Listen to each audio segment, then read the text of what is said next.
Hello, everyone, and welcome to the next installment of Lucifer's Travels 2. I am your DM, Heartless, and can my players please introduce themselves, introduce their characters, and give us one dad fact? Starting from the top. So, amazingly, I had this whole bit prepared in my head. Second you started recording, my brain just turned off. So this is good morning everybody in the recording, and good morning everybody live, coming at you live from the game zone. It's me, AudioVizual. It's 10 o'clock in the morning and I'm tired. I'm playing Phlox, who has been having a surprisingly good time in comparison to just about everybody else. And my dad fact is Phlox likes to occasionally pull out a notebook or a piece of paper or something with writing surface capabilities, and usually pester Lucifer with questions. Occasionally this has started conversations, but it's also shown up in recordings, so I might as well make it just a straight up dad fact where, yeah, Phlox will just pester people with questions, and you have no control over this. So.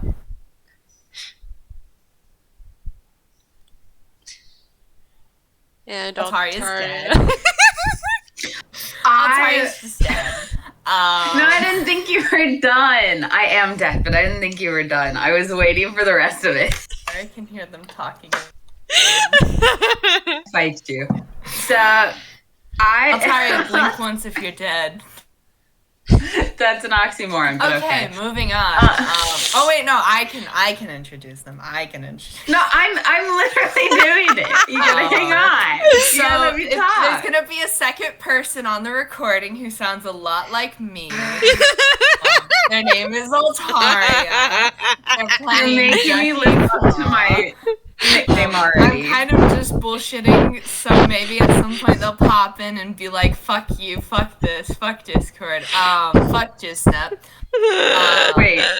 Wait, can you not hear me Ducky for real? Is Phlox's Whoa. Audio. Wait, can you not hear me for real? Audio, can you not hear Altaria through Discord?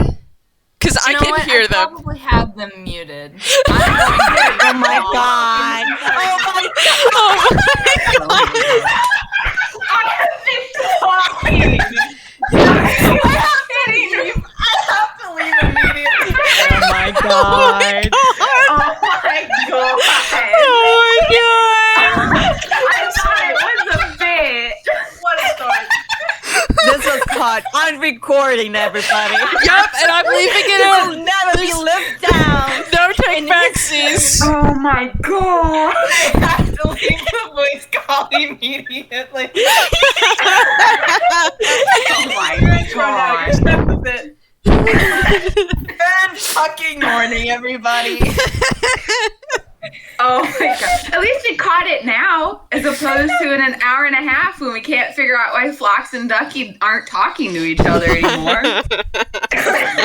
Oh my god. This is why we do introductions. Yep. Alright, Altaria, please introduce yourself. I mean, I think that was a pretty good introduction. Yeah, but... Dad facts. Yeah, do Ducky and dad facts. Yeah. I'm Altaria, and I play Ducky Claw. I'm losing it. Dad fact. I did thought into this. Little bit, the smallest bit. But Ducky sings lullabies to the baby. Aww. One of them. Yeah, I had one picked out that I thought would be really nice. I believe it was Lullaby for a Stormy Night by Vienna Ting. Something like that. So, yeah. It's very cute. My turn. Hi, I'm Sotoro. and gonna be playing Cat. And dad fact. Cat from occasion, especially when it's getting sundown and you start seeing stars. He will pull out a like Ivany covered kind of like journal case, but it doesn't really have paper inside. It does have paper, but they're all loose pages. And you see him trying to scribble things down as he kind of looks up from occasion to occasion, but doesn't really say anything about it. All right, so I'm just gonna jump in here and say that the character you'll mostly see me voicing is Luciver, and a little dad fact for you is that when he's sometimes when you guys were just walking, he would start humming a very catchy tune under his breath. All right.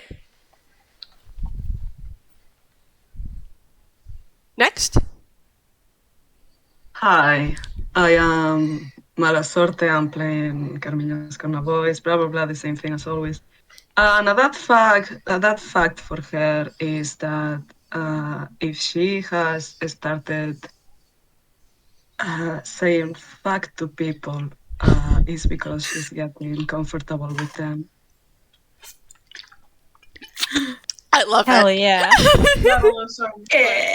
Hi, I'm last in this lineup.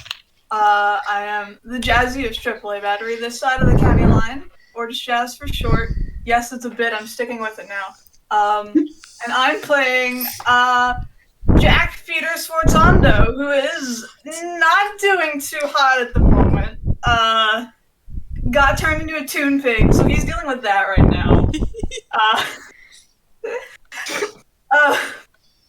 And I'm gonna keep it really. Dad fact.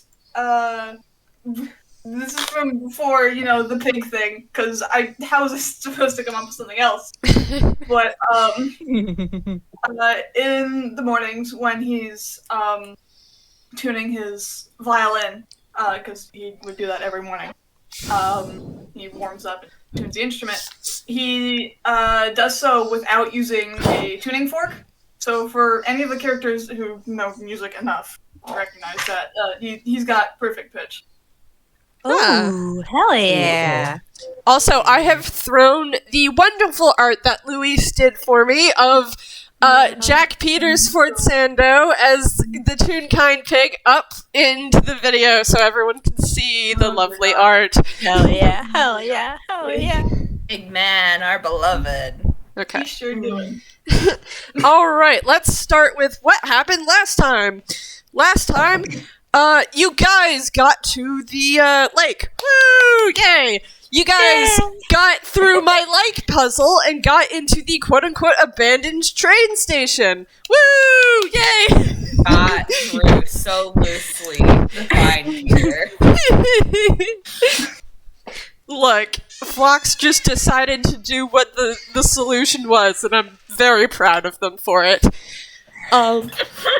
You guys reached Bliss, which was very uncomfortable for poor Carmiña, who does not have shoes.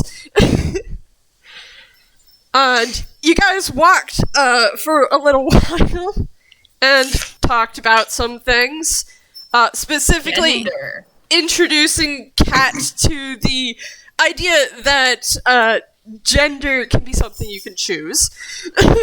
Or you can, lose it in a poker game.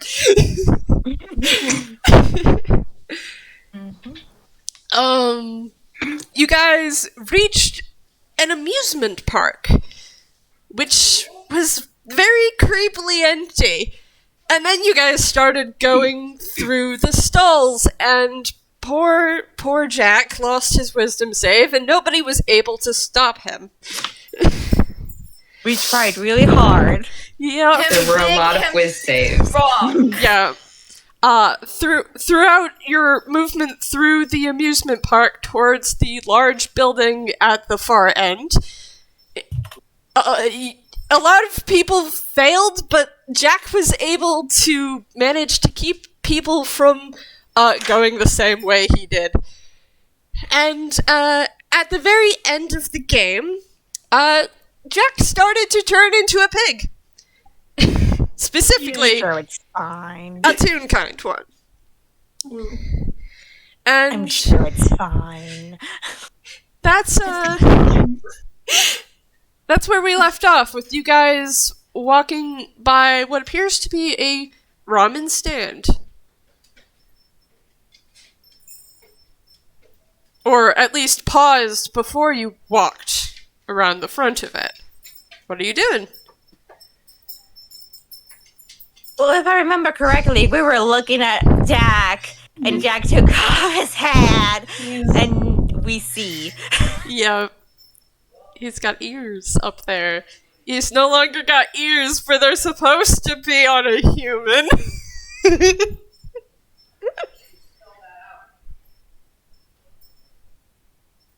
How is Jack taking this? He's not immediately freaking out, which is a bonus. He's I think for the most part he's mostly just like God, but he's got a fucking pig nose now, so I don't even know if that fucking expression works. Like pinching the bridge of your nose, except, you know. Oh, right, yeah. But- It's a little weird. You can do it. You can pinch the bridge of your nose, but your nose is wider. Yeah, it's a weird thing. But that's about the motion he's doing, and he's just... Let's just get on with this. Sure, if you feel off or anything, just let us know. Let's keep moving. Does Sforzando, like, does the pig parts look realistic or toony? Toony. Very toony. Okay, He's got line work now!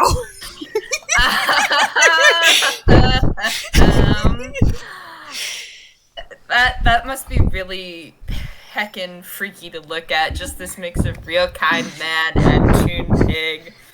Well, the thing is as he steps forward, it suddenly snaps, and he's all completely toon kind now. This is fine. I'm sure this is fine. I'm sure this is fine.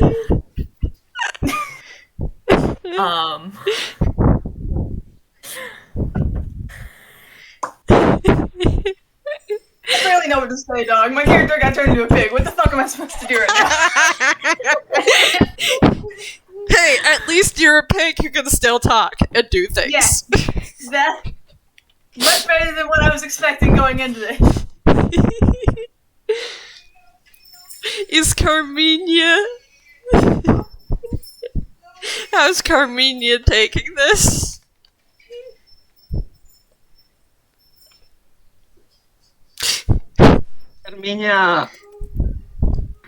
Carmiña is definitely staring at Sforzando, but she's trying not to say anything.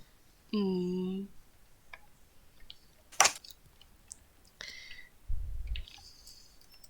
Everyone's just tastefully doing their best to bite their tongue and not say anything. Yeah. That's just the vibe I'm getting, is everyone very pointedly, like, not looking at Sforzando. Yep. Alright, so... Wait, you were gonna say something, Sorte. Yeah, well, I mean, if you guys want to know a little bit more, she seems a little bit disturbed. Ah, yes, good. Understandable. All things considered. Yeah. Ducky's accepted this and is negotiating with the baby. Oh my god. Alright, so... As you guys walk out into the square with this it's not as tall as the clock tower you saw in the Mirage. But it is a clock that is tall and reaches about above your head. And there are sounds coming from the ramen stand that you guys have walked past. And when you look back into it, you see this. Thank you, Soto, for the picture. I would like everyone to know that this looks so fucking good. Yes. There is a picture. So for people who can't see, I'll describe. It is a blue ramen stand with blue curtains hanging down from the awning, which have little white ramen symbols on each of them. And there's a menu set up right next door. And it is a stand made out of wood. You're pretty sure you see some of the edges of it, so it looked like he just put it up. There are 4 seats sitting up in front of the counter, and the Toon-Kind Phlox is pouring hot water into the 2 bowls you see there on the counter. And he's wearing a hakama, and he's very familiar to very certain people in the group. Yes. Yes, he is. Phlox kind of looks at Ducky and looks at Axiom and looks at Ducky and looks at Axiom and points at Axiom and looks at Ducky.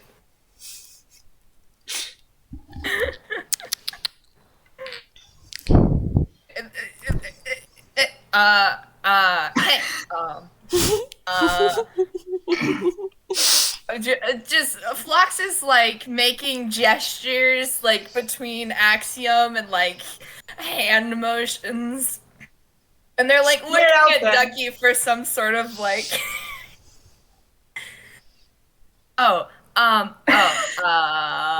right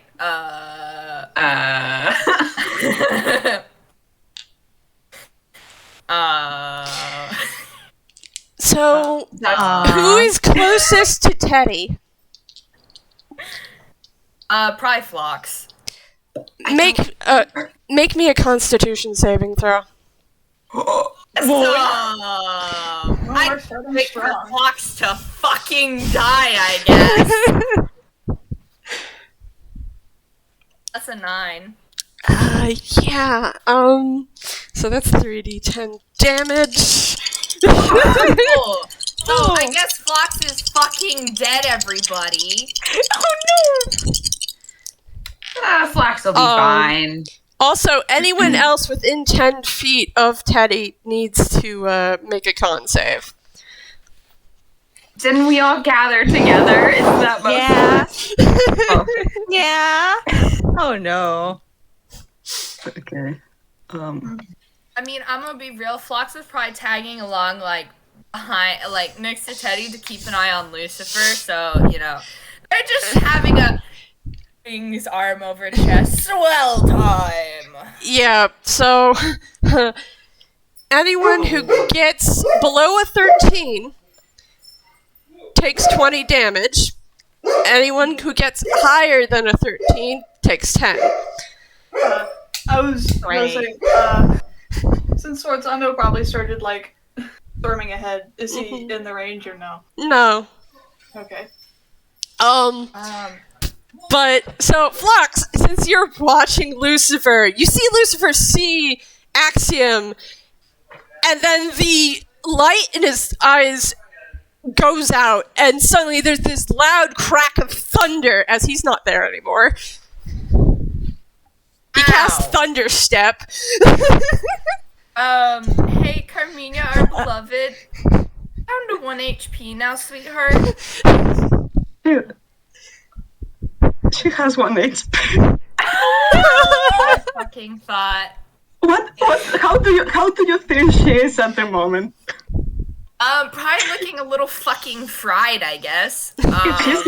If she's not on the ground, she's lying right now. Axiom looks up because that was really loud, and everyone within 200 feet can hear that. Amazing. Oh my Yeah, god. that's what I expected. What the fuck? Cat is gonna go to Carmiña and cast Cure Wounds. Yeah. Yeah. Gonna be a second level. Yeah, no, Ducky'll spin and do the same. What on earth? I guess Phlox is going to look for fucking Lucifer, and, like, they're going to, like, immediately, like, reach over and touch Teddy's shoulder because what the fucking fuck. And as you touch Teddy's shoulder, Oh no. he falls over. Oh.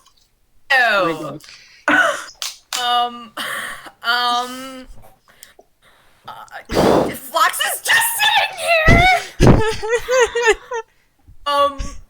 Amazing, what a great way to start a game. Okay, they're immediately panicked, and they're going to look for Lucifer. Where is Lucifer? Roll me perception. Fuck you. I'm sorry, he rolled low on his wisdom save, and also, I did warn.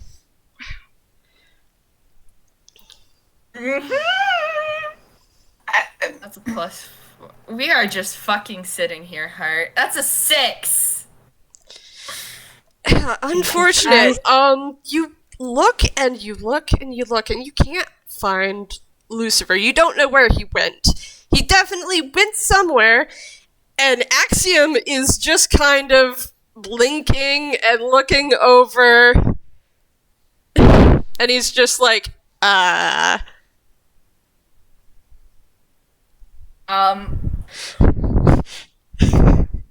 hate this situation you've put us in because Phlox would immediately start yelling for Lucifer, except they can't because they can't say his name and feel okay with that because of where they are. God. As you're panicking, Okay. Teddy's collapsed body seems to move a little bit,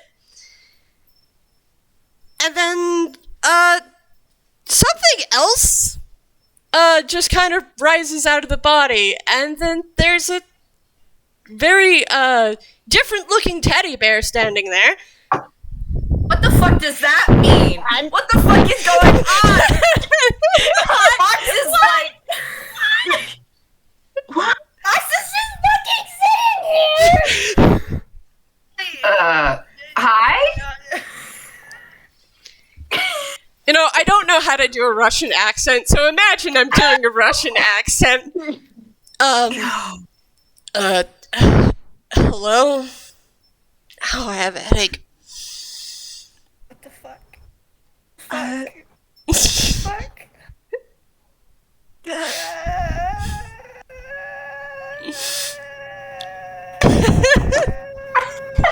Okay, ignore the tea kettle.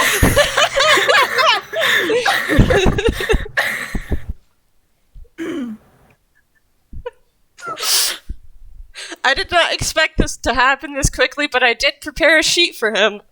Welcome Theodore the Lucky to your party, I guess! So I'm just doing Clover. Yeah, there is the symbol of a clover on his stomach. So this is the part where we kill...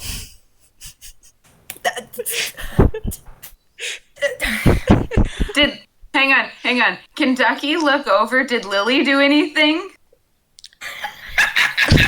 Is there another Lily now too?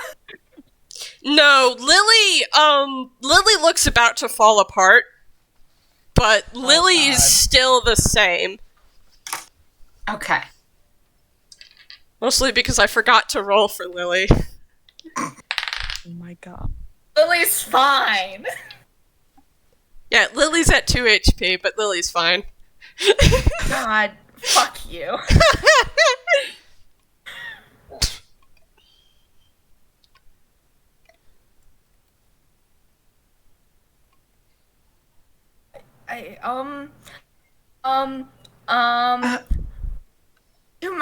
Too much is going on. You know what? Wait, This is fine. wait. Heart, how tall is Theodore? Theodore is about 6'3". Damn it. Okay. Fucking hell. Goddamn teddy bear. Taller than cat! Taller than cat! Yes. Big. He also seems to be, mildly floating. The fuck does that mean? He's floating off the ground! Oh my god. Oh my god. Oh my god. I'm sorry, guys. Cat throws up his hands up in the air and just like picks up Carmiña and is like, I don't, the fuck? I don't know. Carmiña just in shock. It's like, there is too many things happening right now, and one of them happened to me. What the fuck is going on? What's that? I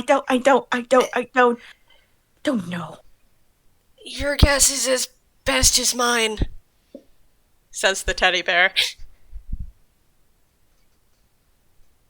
You. Phlox. I think- Phlox has given up on life.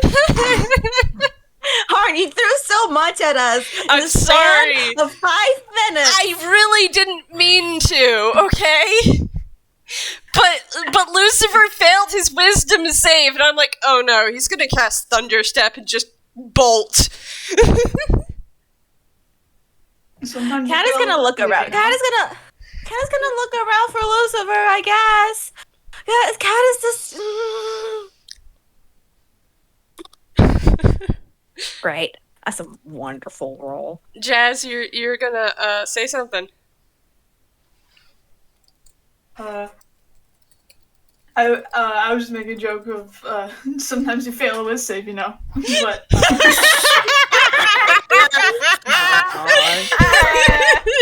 Oh my god.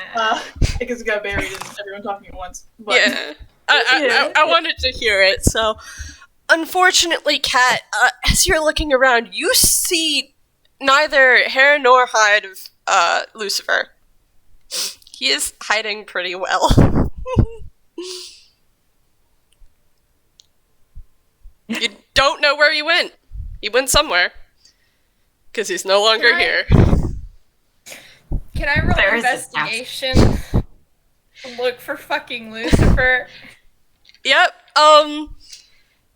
Phlox is definitely going to fucking... Can Phlox grab, like, the teddy bear's hand or some shit? Is this a possible thing, or is this, like... yeah, you can grab his hand. Amazing. As you grab, the teddy bear's hand, it's kind of hard to hold. You can hold it, yes, but your hand kind of phases through his. Because he's That's a ghost. Fine. Because he's a ghost! That's fine! Phlox is gonna grit their teeth and just keep going. They can not deal with this. It's not something that props can fix. That's gonna be a little harder to fix. So, anyways, Phlox is going to pull this teddy bear away. He's gonna be like, oh, okay, this way, I guess. He's very out of it. He doesn't know what's going on. That's fine. Anyway, what are the rest of you doing? Axiom the Fox is all looking at you and going, you know, this wasn't really what I expected to happen today. What are you doing here?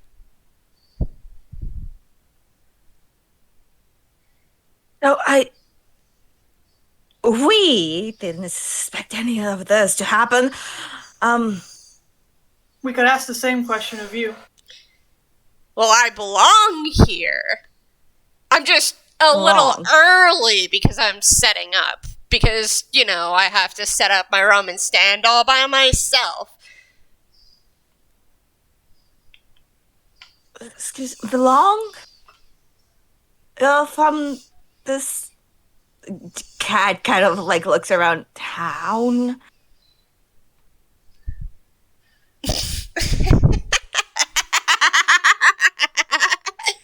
This isn't a town. This is an amusement park. You can't be from here unless you're, you know, with her. Then how do you belong here? Wait a sec. Don't I know you? Axiom says as he points at Ducky. Why would you know me?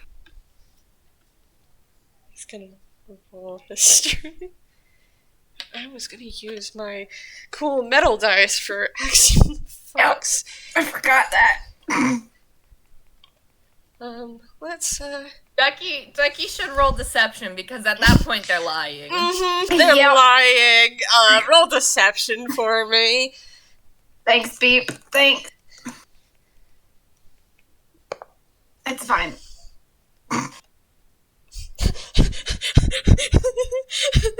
Ducky denies all involvement. My God! That was an insane! They're gonna stand up! Just to stare down Where's across the the Iron room. And Where's the Iron Mod?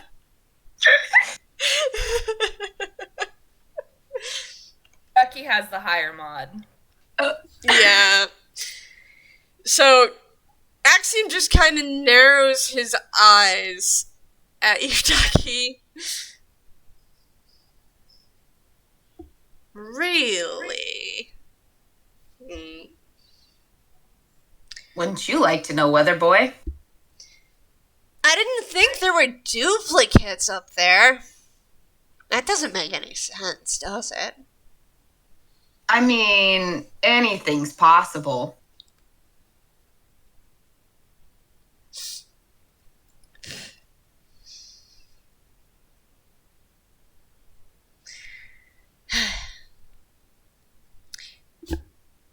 Anyways, what are you doing here, surface dwellers? Huh?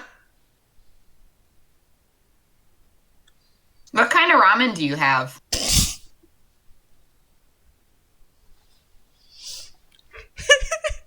Axiom's tail flicks, and he looks over to the two bowls sitting out already. The ramen's not ready yet, but I have other things you could buy if you wanted to.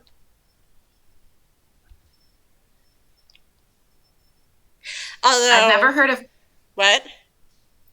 I've never heard of that kind of ramen, but okay.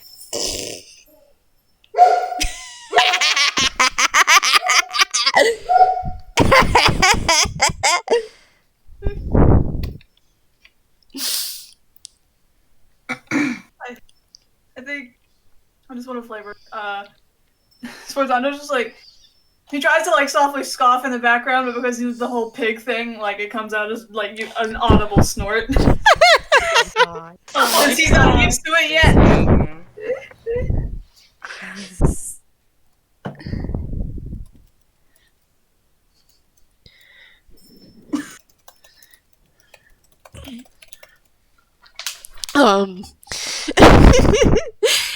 As well, what? I don't think they. Yeah. Yeah. Okay. We'll get to you in a moment because you did actually find Lucifer with that 23. Fucking God. Look, he rolled a 19 plus 4.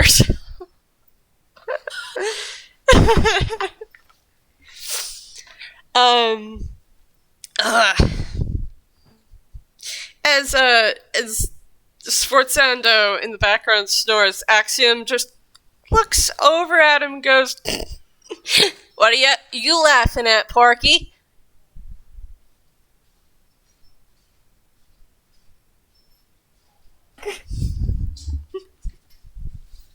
Your face. I'm sorry, it was just trying to collect my words. 'Cause he immediately narrows his eyes and it's just. You want to say that again? I said, "What are you laughing at, Porky, huh?" God. Go off. Go off. Go off.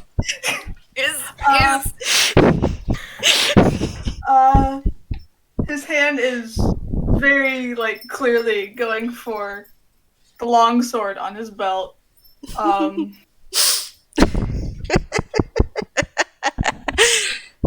let you choose your next words very carefully. Oh, so you didn't mean to, I don't know, get cursed by her by coming here when you weren't supposed to?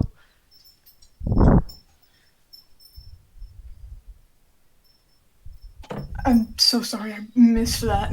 Oh, Axiom said, so you didn't mean to get cursed by coming here when you weren't supposed to. He just said it, in a snide way. Oh no. Oh no, Altaria.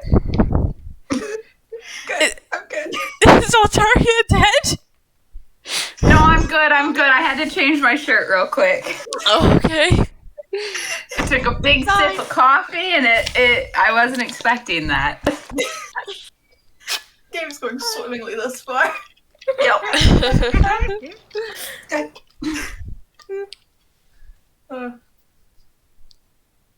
Her. What do you mean by her? The owner of the bathhouse, the one who rules the amusement park.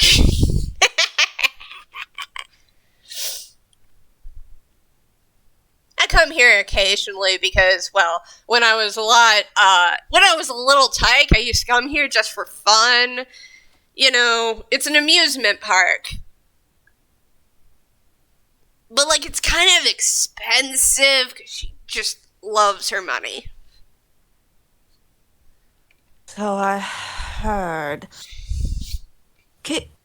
Amusement park? Yeah, didn't you notice how many food stalls and interesting things to catch your eye are out there?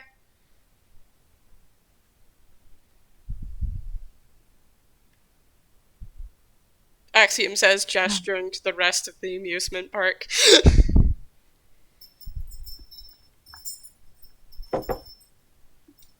What do you mean we're not supposed to be here then? There's a reason why he got cursed. You're surface dwellers. Surface dwellers aren't supposed to be here. This place is for us, not for you. What do you mean we're in the surface? Really? Are you now? And he starts just kind of rummaging through his stuff and pulling different things out and setting them up on the counter. It seems to be... somewhere... go ahead. I was gonna antagonize. I was gonna say, for somewhere that's supposed to be, closed off, your security kind of sucks.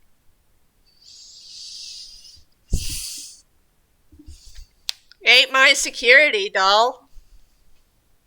Why'd I say that? That was fucking weird. Carmiña, do you want to say something? If someone gets cursed, how do you get uncursed? I don't know. I'm not as much of a caster as you are, or they are, and he points at Cat and points at Ducky.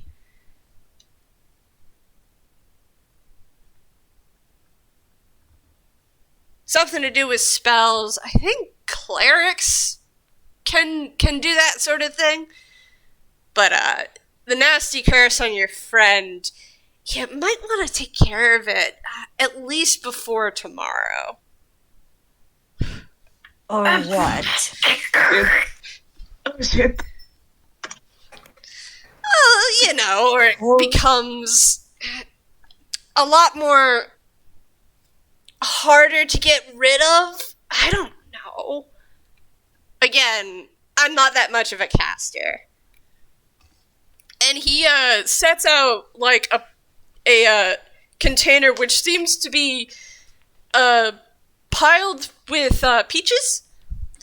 There's a like basket he puts next to it with let's see.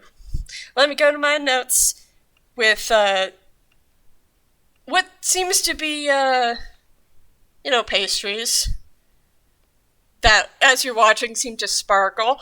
And next to it is what looks like a box of cookies.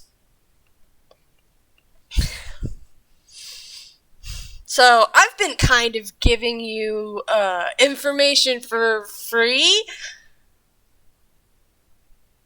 He gestures to the items.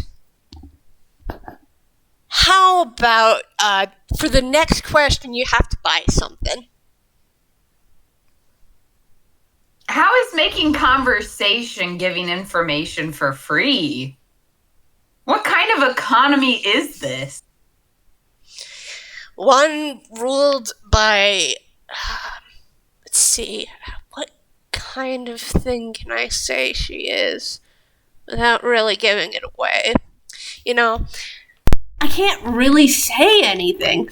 Unfortunately, I can't give you the information there. You have to buy something to buy that information. And he just gives you a really wide smile. Oh no, my headphones are out. I'm sorry. Did you hear that? Yep, we did. Okay. It was just a change of quality. Yeah.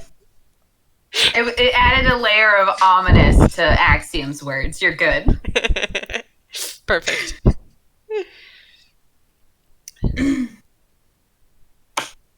First of all, not saying I intend to buy anything, but how much would the peaches be? 2 gold each. What kind of peaches are these, man? Why don't you buy one and find out? Who buys food that they don't know where it came from or anything about it?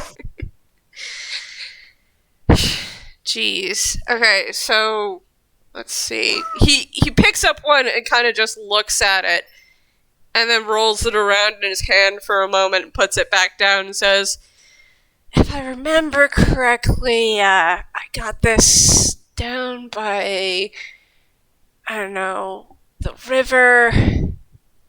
They're magical, definitely. I haven't eaten one yet. How about if you buy one, I'll eat one? And you can see what it does.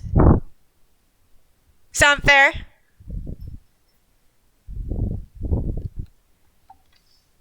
Fine. Cat digs into his pockets and takes out 2 gold pieces and throws it in. And Axiom picks up one of the peaches and hands it towards Cat. Cat takes it but does not eat it. He's glaring at Axiom. Axiom grins widely, picks up a peach, and takes a big, juicy bite. And I gotta roll a con save for him. Yes. Let's see. Alright. Is this Axiom? This is Axiom. I forgot he had a -1 in his con saves. Amazing. for a fox boy.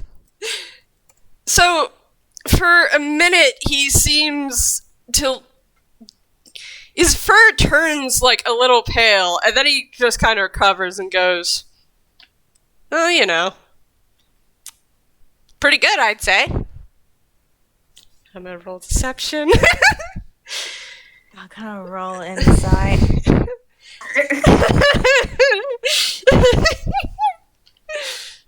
That's... Yep. Wait, why did I do a D... It's a 14 plus 8, sorry. Mm-hmm. It's more! 22. Hold on a minute. This deception is a +4.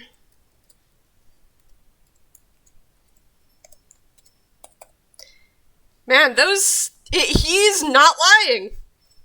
You can't tell, actually. Oh my god. Oh my god. The save is at 15, that means it beats it.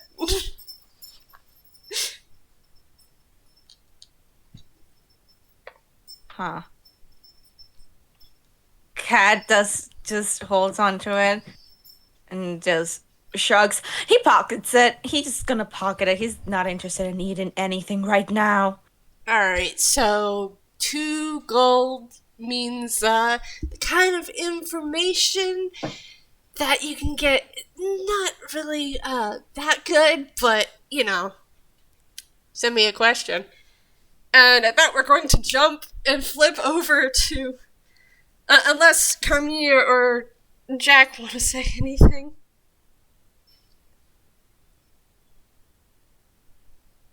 Nope, he's honestly thankful that Ducky and Cat took over the conversation.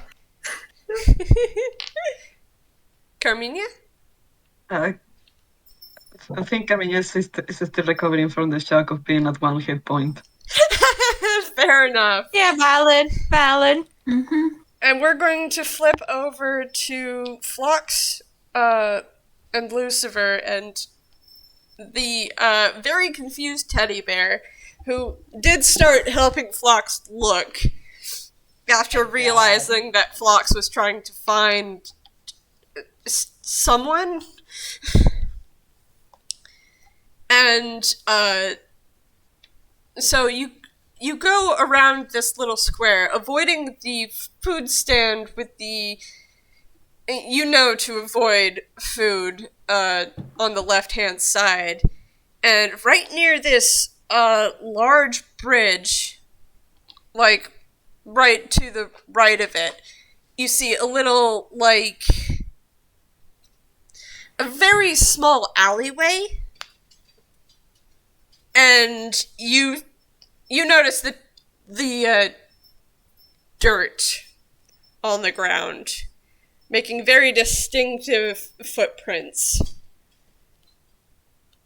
And as you follow the trail, you find Lucifer just kind of tucked up into the corner of the building. And he seems to be shaking. God damn it. Phlox is gonna be pissed, but, like, the second they see that, they're just like, you know what? Fuck being mad, they can be mad later. Whatever.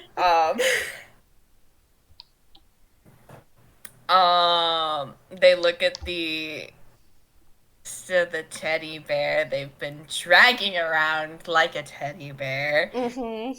And they, like, they gingerly, like, pat the hand they had been holding. Uh-huh. And go ahead. No, go ahead. I didn't have anything to say. He's just... Pats you gently. He just kind of blinks at you and gives you a kind of uncertain smile. He doesn't know what's going on. Phlox, like, lets go of his hand, and then Like, I'm gonna have them roll hammer space. Yeah, they pull out, like, a very small, like, pebble, and they, like, skid it across the ground. Because they're very quiet, because they're a rogue, and they don't want to spook Lucifer and then get stabbed, as funny as that would be. They feel like it would be a very bad for Lucifer's mood. As you skid it across the ground, Lucifer jumps and, moves back and bumps against the wall with a thunk. And he looks up, and you can't really tell where he's looking because these lights are out. Mm-hmm.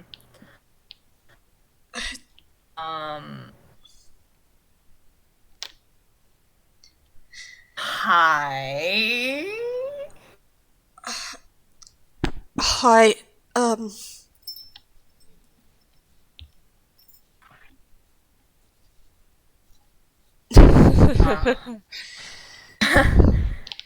Funny seeing you here.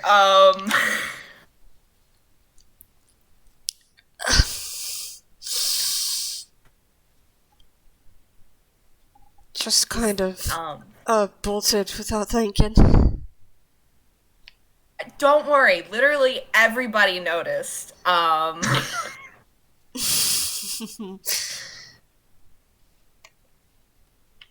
So is this the part where we do emotional repression like a champ, or do we have like a heart-to-heart? Is this like, just, do you need a moment in the corner? Like, I swear I know the dude. Like, it's just some shithead kid, who we've seen around the block with the, the bounty hunter shit. He works for the Order. Huh.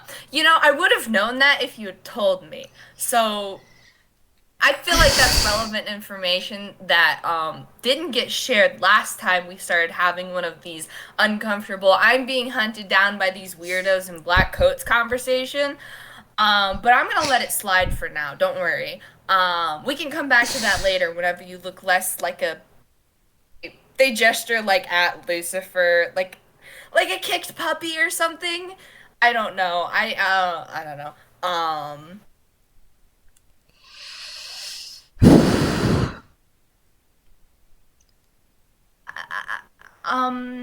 I mean, if it helps any, last I heard vaguely, because I wasn't super paying attention as I left, Axiom was, in fact, like, antagonizing Sforzando, so maybe whenever we come back, Bandman would have finally snapped and, like the slasher, like, stab motion. Lucifer takes another shaky breath and just... The lights start to come back on in his, cloak. Yeah, okay. Do you need, like, a pat, there, hug? I mean, because that's... Clearly you're having a moment, and I know it's important whenever people are having moments that sometimes they need, like, hug or something, but also you spend most of your time exceedingly anxious about everything ever, so it's like, we can get you a vest that says nervous at some point or something. I'm willing to hug you if you don't mind the pointy bits, I guess. I'll be fine. And at this point, the teddy bear who'd just been quietly standing at the edge of the small, opening, kinda just leans in a little further and goes, let me get the right voice I was using. Kid, is that you, kid? And Lucifer looks up and freezes and goes, and stops talking. I was gonna say, Phlox kind of like has that moment of like, oh yeah, that's something I completely forgot to warn him about, and like claps their hands together. Like prayer hands.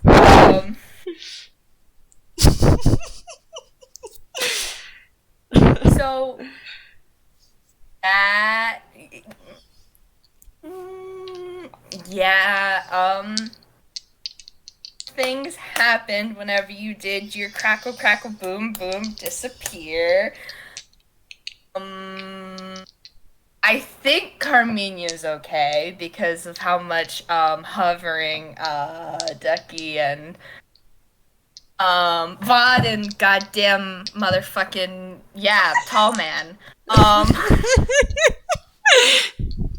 Not the one tall man, the other tall man. We have so many tall men in this party, Luce. Fucking, you know what? I give up. This is useless. Look! This happened! Some other things happened! And they're like gesturing and they're like, I don't know what to tell you. I'm very sorry for, no doubt the emotional trauma that's being reopened here. But also, if you could throw me a bone, I would be happy to help you with the emotional whatever so we can just move on with life a little bit, preferably before something else happens.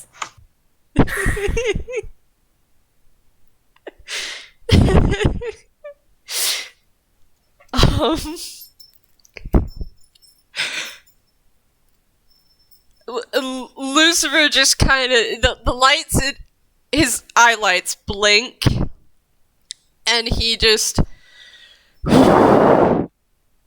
there's a yes, it's me, Theodore. There's a lot we need to talk about. But fuck. He just kind of reaches up and presses his hands through the eyelights, and then pulls his hands away. Right, not supposed to be using names. Fuck. We have tall person A, tall person B, tall person C, at least one shithead, but, that could generally describe the entire party. If you want the gist of it, at the moment, you've been walking around without your head screwed on right. And we're apparently underground or some shit, and there's a lot going on. Because I vaguely heard something, dude, I wasn't really paying a ton of attention. They were selling something. Shithead Fox Boy, Axiom. Which I'm pretty sure is not his real name. Well, I mean, obviously. Who really uses their real name nowadays? But yeah, everything's technically fine, except we're in a situation. Okay, I can...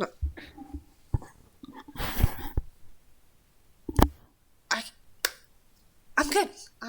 I'm good. We can deal with this later. And he just kind of pulls himself out of the corner and very slowly reaches out and places his hand on Ducky's shoulder. Not Ducky, Phlox's shoulder. Amazing. Ducky's there in spirit. Ducky's there. Ducky's... No, it's not my... I'm sorry, I misspoke. He puts his hand on Phlox's shoulder. He goes, okay. I'm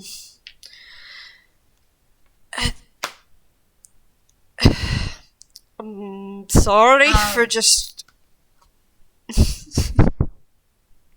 running before, not just telling you the whole fucking thing.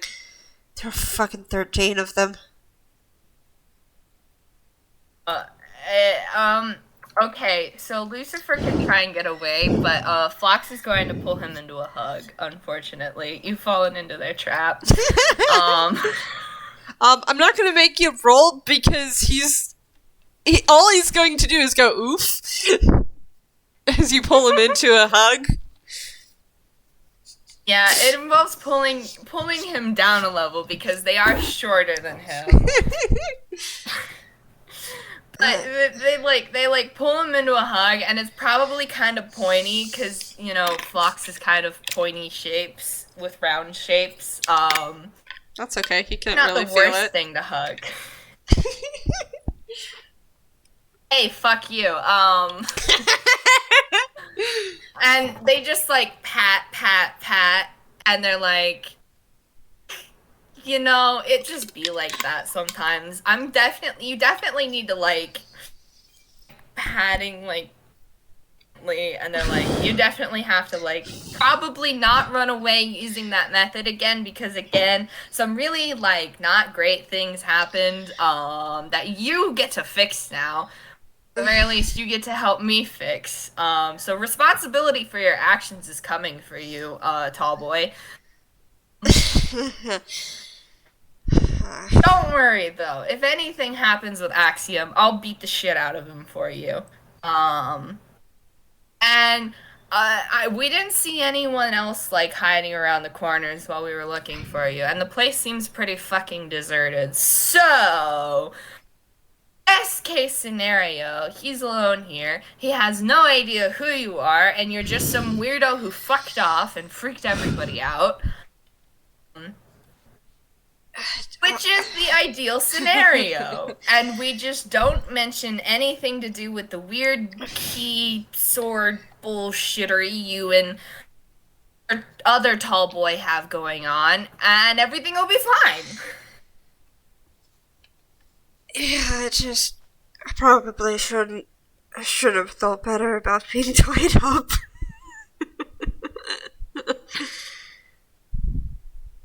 Fine. No, I will refrain from doing any more fun rope tricks. Yep, it's, we're not going to worry about eating any weird shit, and you're gonna explain the whole shit you said earlier. Everything's gonna be fine, because otherwise I'm going to pull out knives and start making bad decisions, even worse than I normally do or something. I don't know.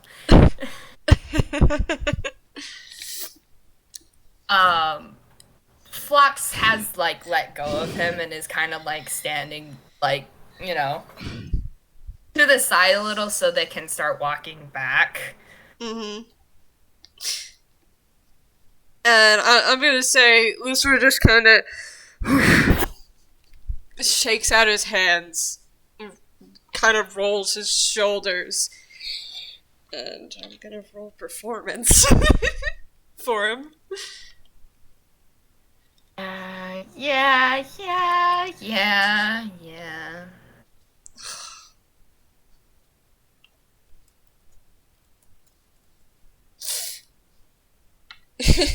Average performance. That's a 13. Hey, look, it's a 13. Amazing. Anyways, you definitely know he's acting fine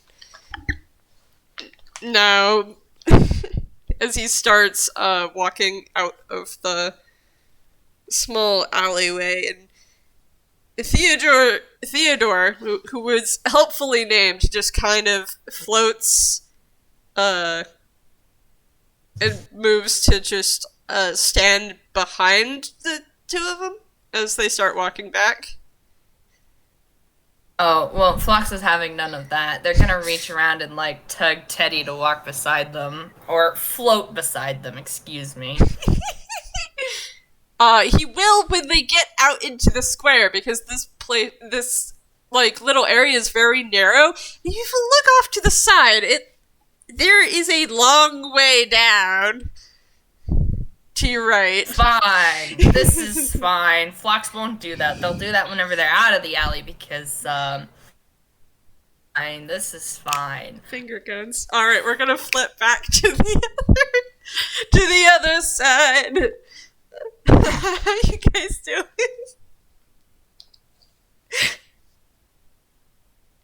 What kind of questions did you guys think of? That implies thought.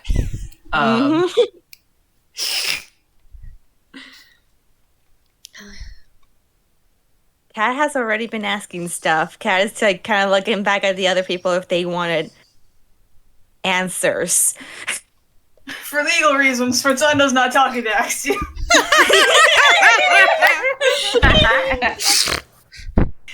No, but like he's not saying anything at the moment. Is he just standing there, arms crossed, He probably moved glowering? to the side. He probably moved to the side a bit just because Ducky and Cat both like came up, but he's not arms crossed because that one hand is still on the hilt of the longsword. Okay.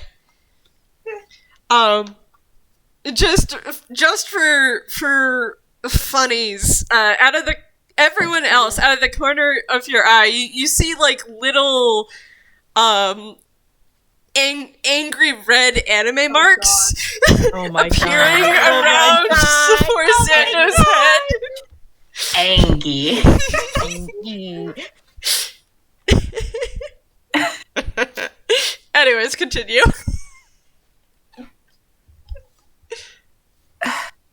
Point that out to him, I dare you. No, don't actually, please.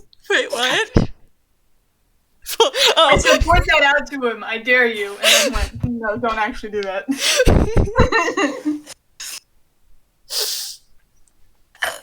Ducky would have probably started asking questions about, well, what did it taste like?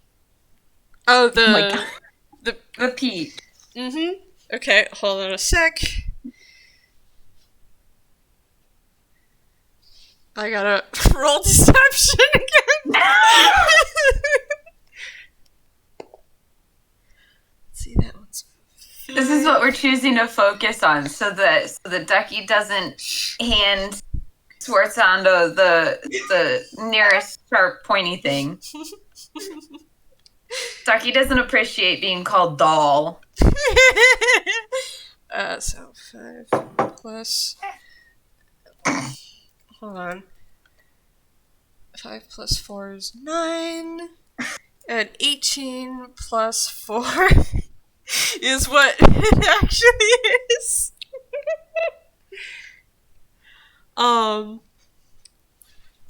So Axiom considers that and takes another bite of the peach that he's holding. And he does the toonish slurp of his tongue across to like get all the juice, and he says it tastes really good. Like the best peach that you've ever tasted. Shout out to Blue Jay in chat right now who's pointing out that this is just lemon parmesan.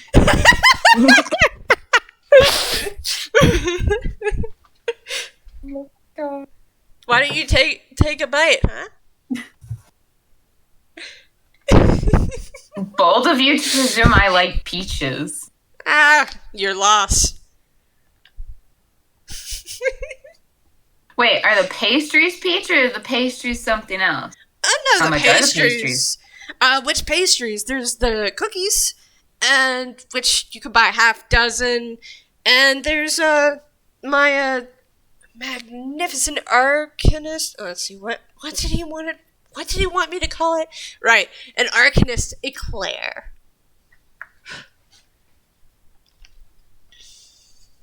How much? The box of cookies is 12 gold for a box, and that's half dozen. And arcanist eclairs are 25 gold for one. How pricey, isn't it? Yeah, well, he wouldn't let me sell them until I made it really expensive. I'm talking about Xehanorth, by the way, if you didn't know. Oh my god. Oh my god. What did you say? Why would he care how much you sell cookies for? No, not the cookies, the arcanist eclairs, because he helped me make them. because he put, like, a very, like, you know, and he, like, wiggles his fingers, mystical spell on it. You drugged the eclairs?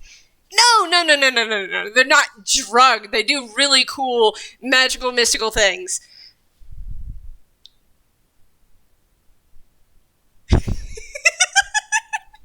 Hold on, I'm just gonna do something real quick, okay?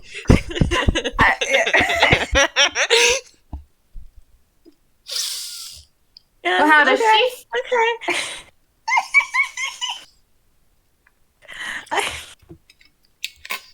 Cat is just gonna be quiet for a bit.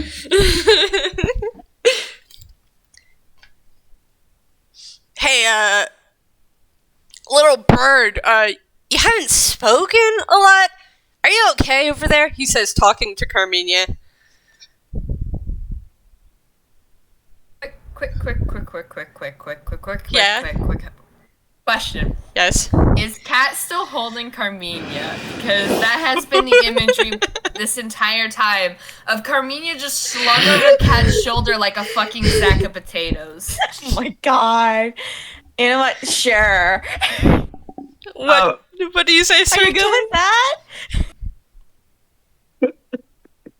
Yeah, sure. I just want to know what side Carmiña is facing. If she's just as long like back of potatoes. Pretty sure Carmiña will be facing the backside, I'll be real.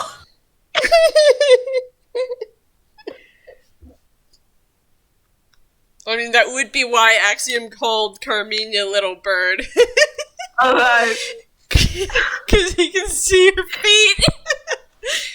Carmiña, you will notice that Cat kind of tightened his grip on you.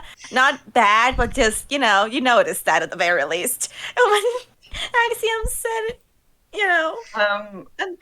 Carmiña is just gonna pat Cat a little bit on the back, like trying to pat her when she notes the grip. Yep. Cat just kind of like, noticing the pad, just gently grabs you, like gently puts you down. Thank you. Still, do you mind if Carmiña reaches for maybe Cat's arm or hand or something? Go for it. Aye.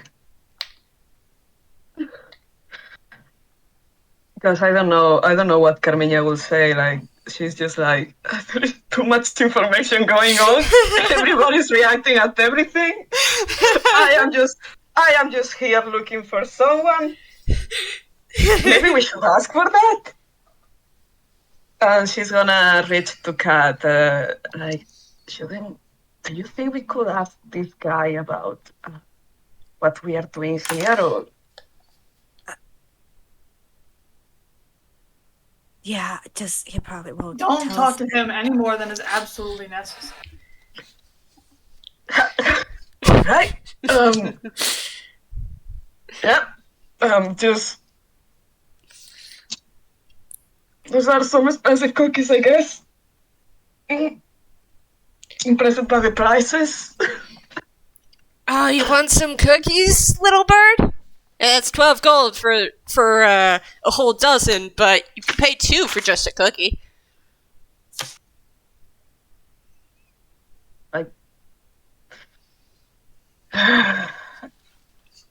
What do they do? What do they do? The cookies. What do they do? He just kind of opens them and looks at them for a moment. Hold on, I think I have a card here somewhere. And he upends himself and starts searching. Oh, yeah, that's a 5. And he comes back up with a card, and I'm just gonna... boop-a-doop-a-doop. The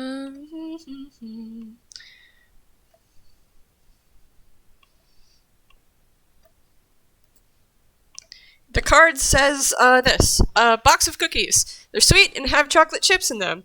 They've got a warm center that warms you up on the inside. It heals 2d4 plus 1 damage if injured. Half a dozen cookies are inside the box. You can only eat 2 within 10 minutes of each other. And he just kind of places that in front of the box of cookies.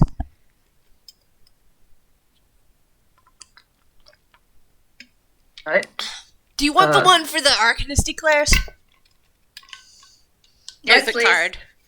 Yep, I can try to find that. He upends himself again, and his tail just kind of flicks back and forth. That's a 10. He gets it. And this one...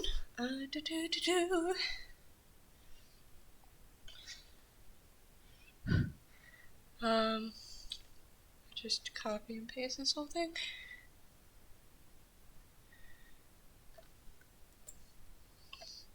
And this is what it says. Arcanist eclairs. These mystical pastries seem to be baked with magical energy. The jelly inside tingles and pops like pop rocks when it touches your tongue, giving you energy you thought you had lost. If you take the space of a short rest to eat this pastry, you may recover 1 spell slot of level 3 or lower. You cannot be in the middle of battle. And it goes stale after 1 day. And he just kind of sets it up in front of the basket of pastries.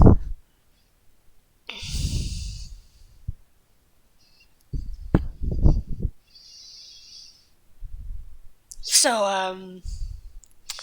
what do you want, huh?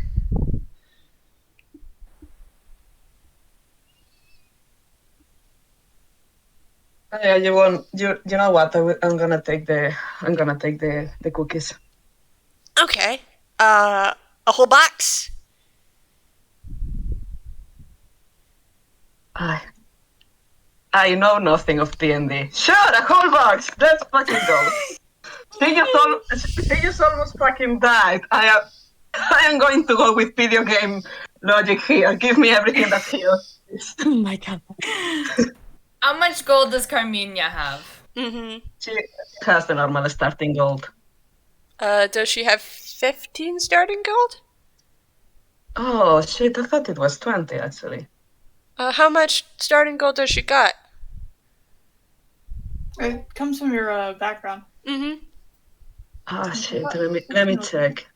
And now we realize I did In this your based. equipment. All right, thank you very much. Mhm. See, that's why I There's shut a lot up on. because this is why I shut up because if I don't talk, you don't realize I don't know what I'm doing. No, it's fine. I'm joking, guys. I'm joking. /J, /J. Yeah, here it says 20 gold pieces. Okay. Hi. So he just kind of like picks up the box. Actually, he dips down again and comes up with what seems to be a very fresh box of cookies. It says, "All right, 12 gold." Hands it over. Wait a second. This doesn't go stale, right? No, the cookies don't go stale. Just don't eat more than 2 within 10 minutes of each other. Well, you are not my mom, and she hands the money. Fair enough. He hands her the box. So, what kind of information do you want? Yeah, 1 second. She's gonna turn around. What the fuck do I ask? You're the guys with secrets and knowledge. The person we're looking for. What? Hey, question. What? You've been setting up, yeah? Yeah. Have you seen anybody today? Well, the thing is,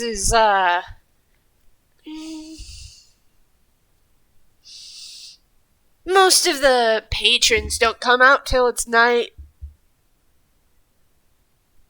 So nobody tends to wander around. Not today, at least.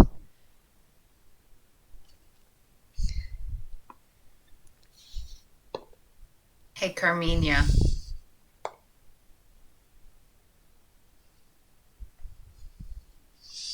Carmiña. Is my mic working? Oh shit! Yeah, I think it is. You're good. I caught you that time. Yeah. No. Yeah. Yes. What? Do you think they know what a rave is? I don't even know what the rave is. Don't ask them what the rave is, please.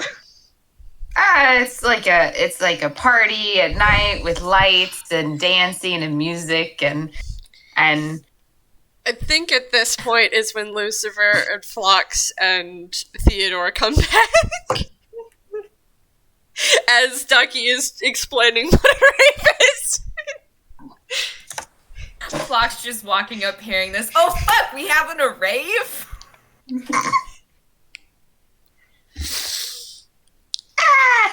I don't know. Before anybody asks for me like what a rave is, I'm gonna ask the guy like if you pronounce it action, right? Yes. Okay, well, Carmiña will turn to this foxy dude and ask him like if he has seen. I don't know what pronouns I'm using right now. Sorry. Do you mind if I stop for a second and breathe? Yeah. Just breathe. You're good. Ay, la puta que me parió. Entonces. Yeah, sure. This is Carmiña stamping, putting her hands in the counter and asking if... Have you seen cat lady coming through here, or being brought through here? Cat lady. You know, like Naya. He does the thing at you as he thinks. Phlox is back! Phlox is back! They have no idea what's going on, but they're gonna do it, Naya. Oh my god.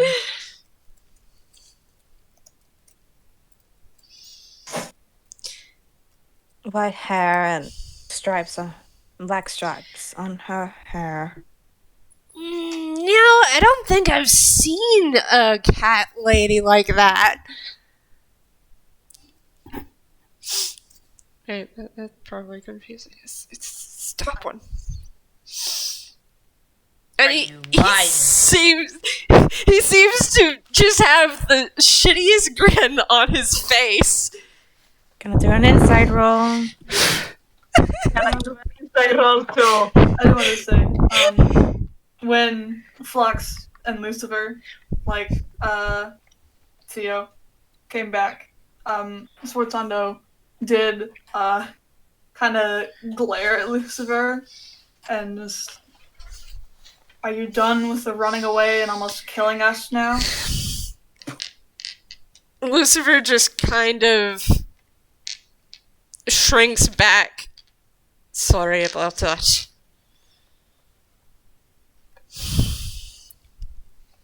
Fine, I just almost died. Okay, so Kat, you have the strangest feeling that, this fox is compulsively lying at you.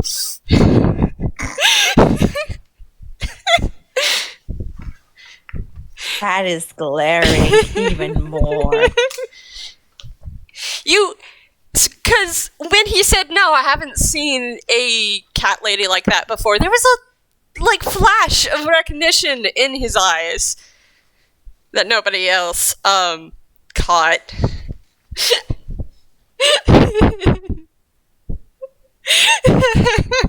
Cat is gonna take a step forward. Just glare him down. Just I'm sure you know plenty of people around. I'm sure you could have picked something up.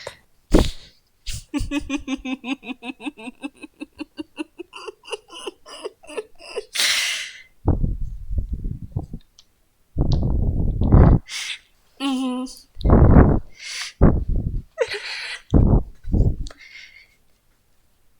And I'm sure you know everything about this place here, don't ya? Then. I don't. Just why? We're buying your things, you're buying. Go on with your little game.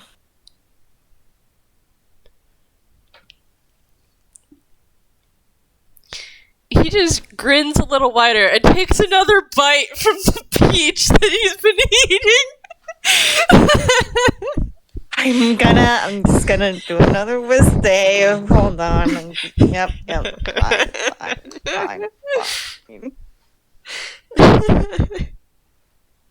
Fine. It's fine. It's fine.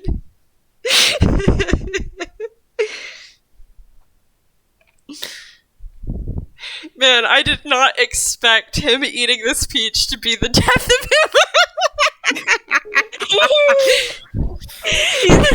I need you to know, Cat is just itching to try and freaking pull out the freaking key sword.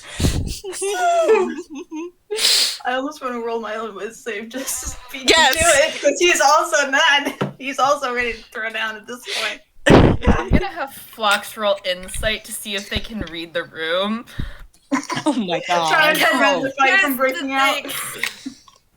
Everyone looks McPecking pissed, and I'm like, should Phlox step in and be stupid? It's average. I feel like they can tell, though. I was gonna say, No, definitely. yeah, Phlox can probably pick up that Ducky is peeved and trying to do like the polite, like, I'm getting information from you, but you've done irritated me now. So Phlox would easily pick up on that one. Fox can pick up a cat. Cat is not hiding. A cat is a little bit pissed. Only a little? Yeah. At the very least, a little. You can notice. Yeah, sure, just a little, sure. No, he's really, really pissed right now, but it's okay. He's doing his whiz saves. God. Phlox left everyone alone for 5 minutes, and everyone promptly got angry. Axiom's just grinning In my defense, my wider. character was kind of angry to begin with, and Axiom is just not helping. He's grinning like the little shit he is.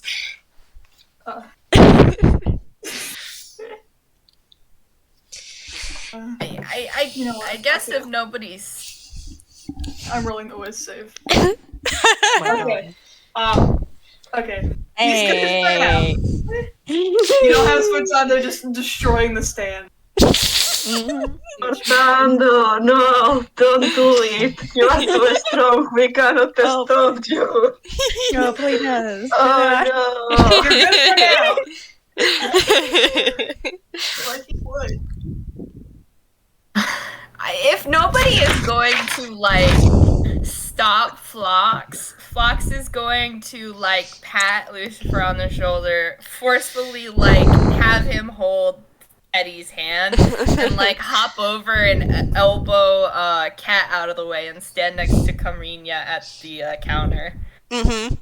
And Axiom's going to transfer his attention to Phlox and go, you know, I swear I know you. Oh yeah? Name one of my greatest hits. Oh my god. He's gonna roll history, I guess. Yes! Oh my god.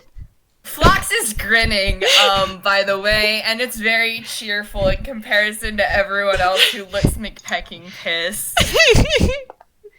Oh man, that's a 4. Oh my god. He just opens his mouth, holds one finger up, and then closes his mouth and goes, you know what, fair.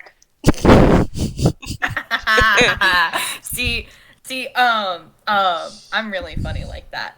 And they look at the counter and they look over at Carmiña and they're like, so what do we have here? I see lots of things and stuff. Oh, you see your friends? Are they your friends? Are you a group?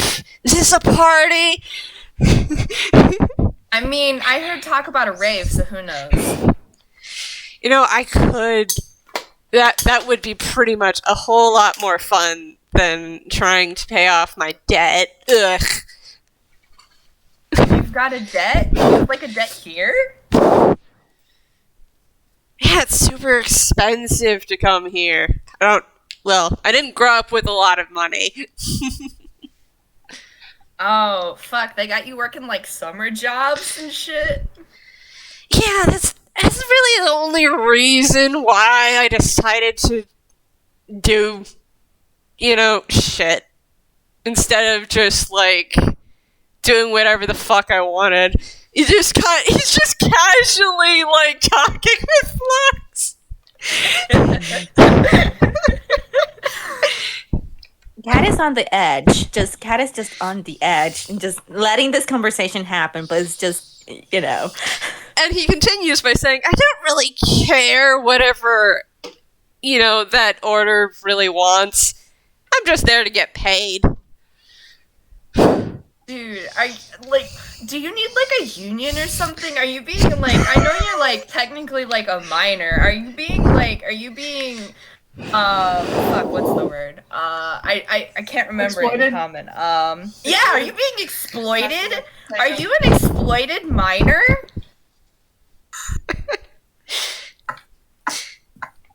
Axiom, man, by the way. Axiom thinks for a moment. I'm not a minor. Who told you that? He's definitely lying now. He's blatantly lying. Are you kidding? You look like a swift breeze could. You're so minor. You could like peck and give you a pickaxe, my good fox dude. What's up with the? Are you trying to lie to me? Is this like, are we playing some sort of game here? Axiom takes another bite from the peach and then looks at the peach and goes, maybe I should put this peach down. Here, I'll take care of it for you. And like, Phlox makes a grabby hand for it. He just kind of shrugs and hands it over. It's like, it's half eaten. Phlox is gonna fucking finish it. Okay, roll me a con save. Yeah. You're not gonna put it in hammer space or something? I mean, I had the thought, but then I was like, Phlox is actually kind of genuinely curious, and it's like, here's the thing. They don't have to pay for it. Oh my god. Because it's ABC! Alright, so, you failed, so it tastes like shitty cucumbers. Roll a d4. You're now nauseated. 4. For 4 hours. Amazing. Phlox is going to roll perception. Oh my god. Oh my god. I haven't 15 for heart. So Phlox eats the peach, and I'm assuming he's like immediately. You can see that it's not good. They immediately turn a different color, just like Axiom did, but they seem fine. The point is, he muddles dumbass under his breath, but we talked about a thing. Oh yeah, okay, so You he mentioned the says thing? dumb, and then a band noise comes out. Off tune. I think off tune. Noise. Yes, off tune horn noise comes out. Amazing. At that, he immediately like tenses up and just Our daddy's probably gonna, like, punch the side of the stand. Oh my god. Axiom goes, whoa! And just kind of grabs the one of the pillars. Do I have to, like, roll to damage the stand? I guess so. Roll me an unarmed strike. God. Fucking one punchman over here. Sorry, there's rules on this. I know there is. What the fuck are they? It's like a D4 plus strength, I think, depending. Rolling damage. Alright. D4. I mean, it's a stand and you're right next to it. At that point, it's like, if you miss, Yeah. you're more likely I to think punch there's rules yourself on, in the like, AC face. for materials, but whatever. So, do you guys want to know what the peaches actually do? Yes, please. They're liar peaches. Yep. They're liar peaches. They're liar peaches! The second you mentioned them, I was like, my goddamn liar peaches. Wait, that's an actual thing? I thought you were talking about them being... Oh. I made them a thing! So, liar peaches, if you succeed on the con save, you get to gain advantage on deception checks for 1d4 hours, but you're also lying compulsively.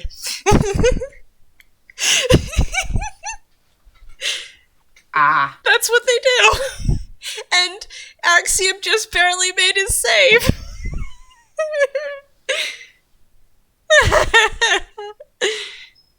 I'm probably gonna fuck up the whole compulsively lying thing because Phlox just sprouts bullshit all the time. Well, the thing is because you failed, that's not it. That's not what happens. You just get nauseated because you failed. Amazing, perfect, awesome. Phlox can deal with nausea. They're used to that. They'll just eat sand or some shit.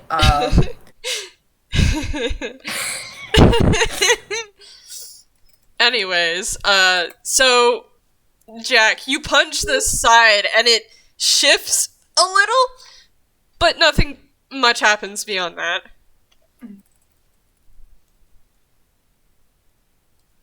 That's fine. He's just upset.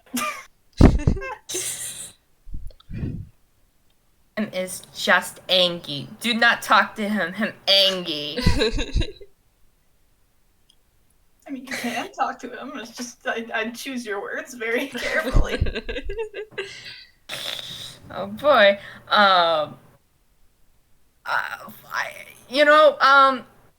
I guess Phlox is just gonna keep rambling about, Axiom apparently being an exploited minor.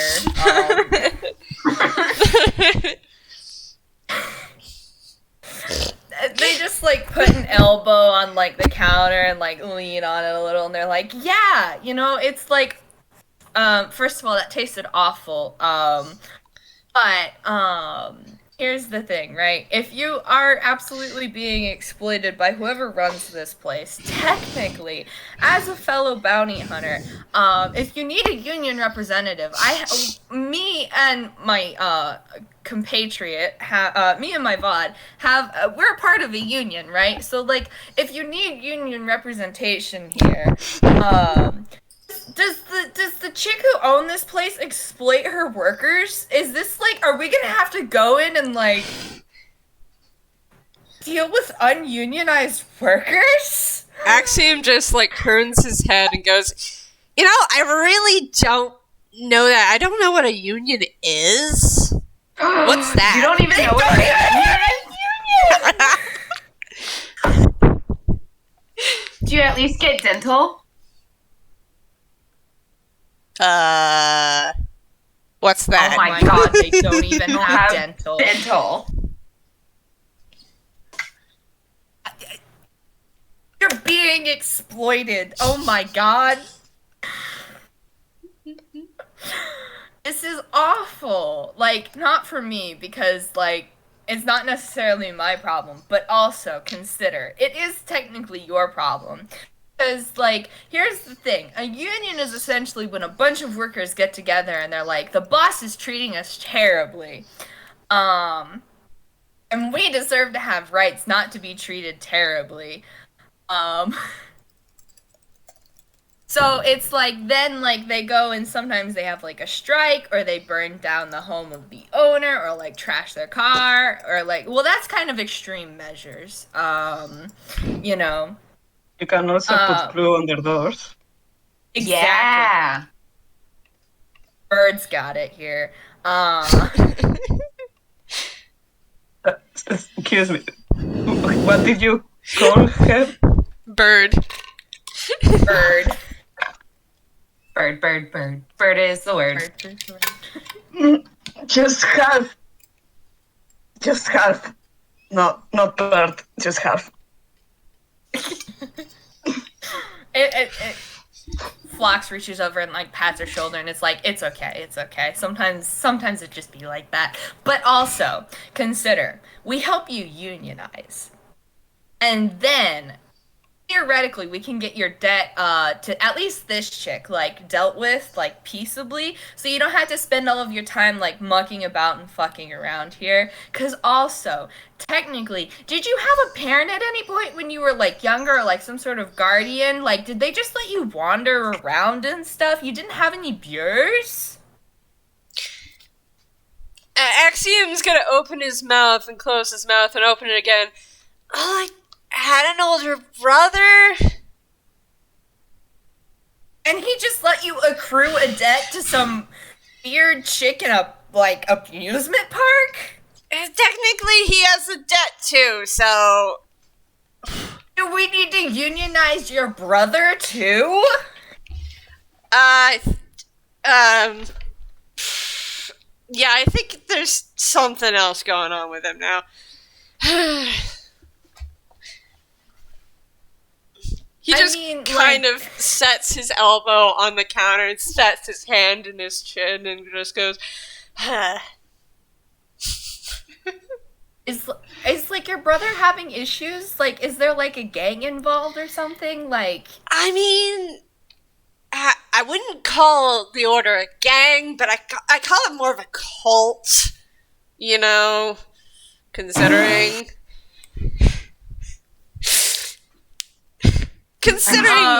what Zayn North is fucking on about. I don't know. I don't spend that much time around him. So, like, does your brother owe this, like, whatever, North guy anything? Like, like, has your brother been, like, brainwashed? Do you need, like, help? And here's where he starts to compulsively lie again, but he taps twice on the counter. As in, number 2. He's brainwashed. Phlox, like, they take their elbow off the counter and does prayer hands, and they're like, oh, honey. Oh, dear. That's... You know, theoretically, we know a guy. We tend to know a lot of people, but also cognitive recalibration's also an option. Do you like need help getting him like kidnapped? Like, we're very good at keeping things quiet whenever we're not bumbling around, you know, wherever the uncanny valley, which I think we're still in theoretically. But like, yeah, you're definitely in the uncanny valley right now. That's where this place is. Cool. So we're still technically in the same location. Do you need help kidnapping your brother?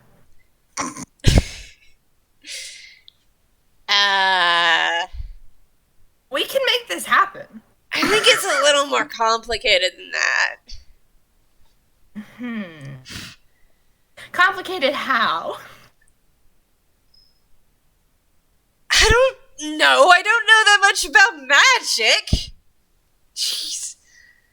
It's all like wizard stuff. And he holds his hands out and wiggles his fingers. Yes, wizard bullshit. I'm intimately familiar with that nowadays. Lucifer just coughs off to the side.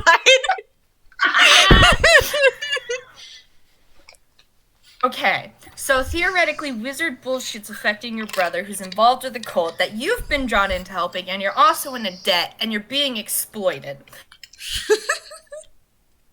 Man, dude, that fucking sucks. Here's the thing, right? Like, you help us out a little here. We theoretically help you out with at least, like, kidnapping your brother or figuring out this wizard bullshit, right? Like, you scratch my back, I scratch your back, everybody goes home, like, as uninvolved with any of this cult weird bullshit as possible. And also, preferably with all of their pieces intact. Like, and also, unionization is very important. I'm sure we have a pamphlet somewhere. Axiom tilts his head back and forth. Yeah, fuck it, why not? You do know you're not supposed to be here. What are the consequences of us being here if we're not supposed to be? He just kind of grins widely. I don't really know. I'm not a surface dweller. So I'm not. I don't know. Are we the first surface dwellers you've seen here, or is this like a Tuesday? He shakes his head. I haven't seen any surface dwellers. And he's starting to lie again. I was gonna say. Yeah.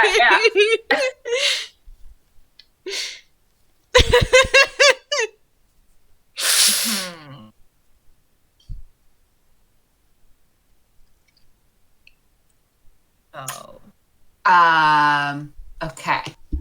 So, thankfully I'm not trapped here, because I, work out here instead of in there. And he points up towards the large blue building behind you.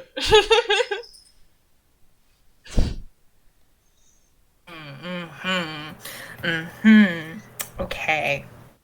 So, but are you Go ahead. No, go ahead. God. No. Nope.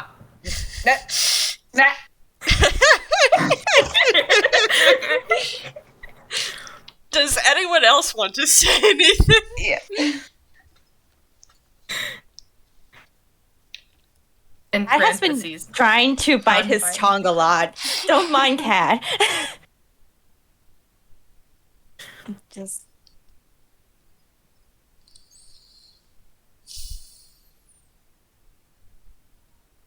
you lied about the person we're looking for. Do you know where she went?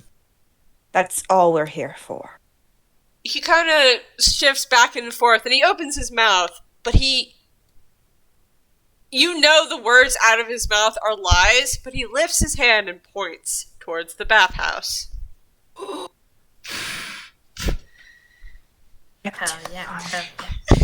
Hell yeah.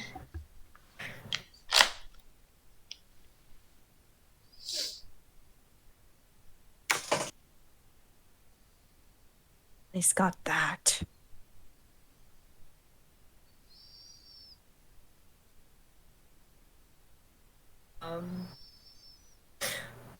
Phlox pulls out a business card.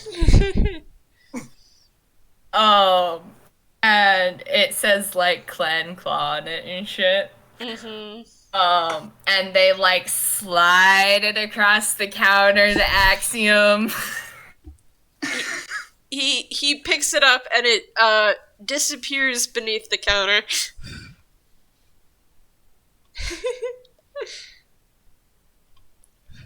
Okay, that happened.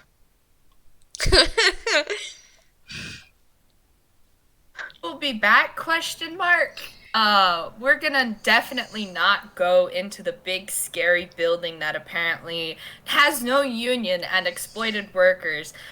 And our missing person is presumably in there. Well, if you're definitely not going to go in there, definitely don't come back when whoever it is going to be, like, on the bridge turns you away. And definitely do not try to hide here. Axiom says as he kind of just leans backward, and you hear an opening like a trap door and a creaking. Okay, Phlox knows very little about the order, except one of them owes them money. One of them's super involved in a cult, dude. Axiom. And they're like, Axiom's apparently the only fucking valid member of the order, except for theoretically his brother once they get him uncultified. They're like, this kid fucking rocks. Yeah, I'm gonna inch over a little bit more and just question. Since I'm willing to trust you, but Oh, know you about shouldn't the do order. that. I don't trust you fully, Good. but I trust you a little bit. You know about the order. Yeah, I work for him. Do you know where I think the real kind man probably got taken by one of you? There are That at is really least- struggling. There are at least two real kind men I could think of, and one of them's been with us for, I don't know, long time. Maybe like 10, 11 years? You're gonna have to be more specific. Describe both of them to me. So I'll just pull out the pictures. Let's see, where's Sterling's picture? Yep. Hey, while Sterling. we're having this slight pause, I would like to say thank you to Sorte and Jazz for being involved in this KH bullshit. Yeah. Thank We you. love you so fucking much, I'm and we're so sorry. glad you're here while we tug you along. And also, we love Sforzando and Carmiña. They're both so good. So he first describes Sterling, who sounds a lot like Roderick, Yeah. especially with the fact,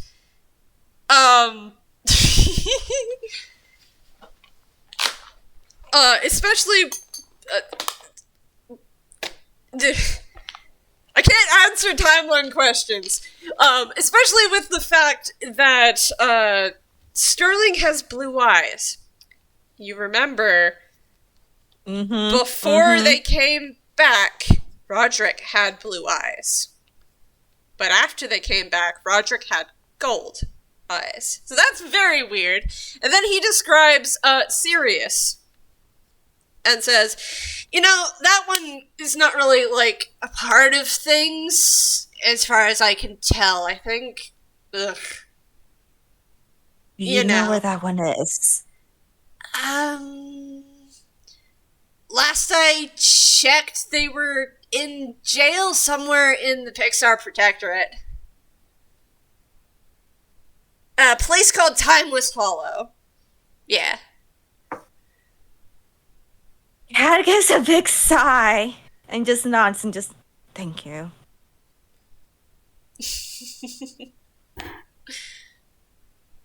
Don't thank me yet.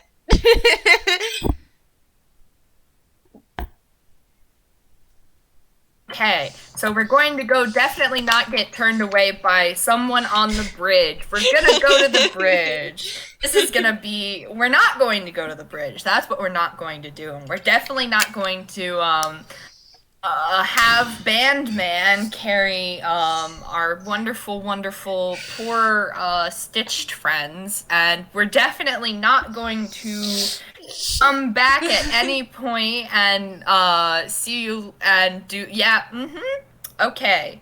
Are we ready to definitely leave this place? Let's go. Wait a second, because before we definitely do everything, well, leave this place and don't go there. Carmiña's gonna ask, who here cannot heal themselves? Phlox raises their hand. I? Lucifer very, very slowly raises his hand. Theodore, looks confused, but slowly raises his hand also. Okay, those two confuse me and Carmiña a lot, but... This is Sforzando again. Again, tries to scoff. He's still not used to the pig, so it's more of a snort as he looks aside as well. He doesn't really raise his hand, but like he can't heal himself. All right. So, But also, okay. break, lads.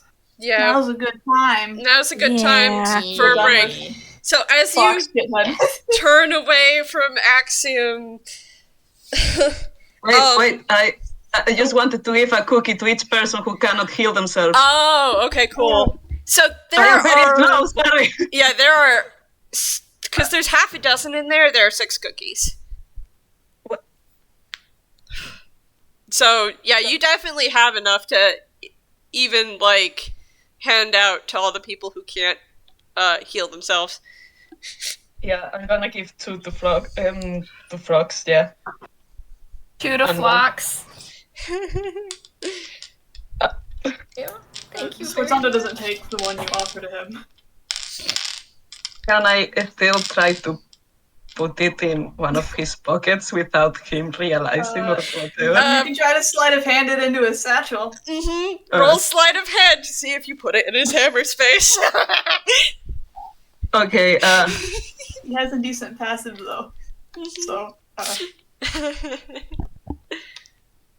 where the fuck do I... Okay, While this is happening, you guys watched Theodore, the teddy bear who looks pretty different, go over to the pile of sewn together fabric on the ground and very gently pick it up, and he's just gonna hold that. I cannot fucking believe that works! Sorry. yeah, that definitely beats his passive perception. Hell yeah. Congratulations. There's a cookie in his hammer space. He doesn't know it's there. Yep. Sorte, you've really nailed down how to get Dice Parser to go along with what you want. Yeah. For the folks at home, anytime Sorte rolls, they add insults to Dice Parser, and it's consistently given them good rolls. It's amazing.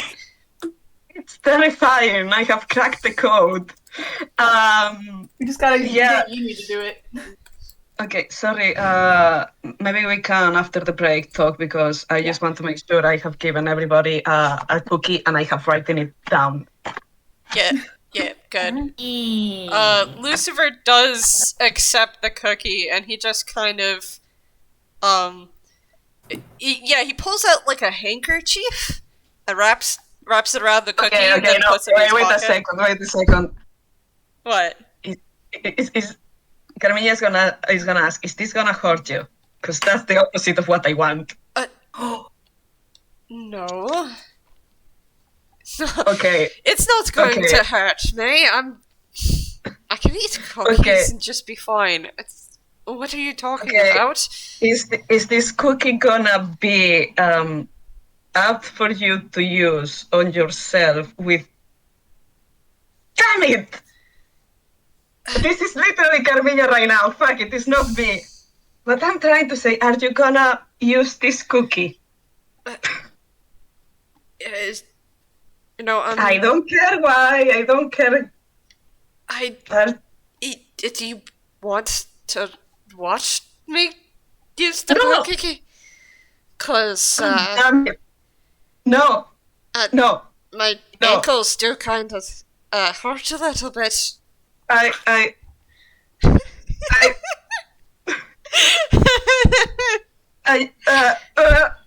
Carmiña's having a breakdown here. God damn it, why are you all so fucking obtuse?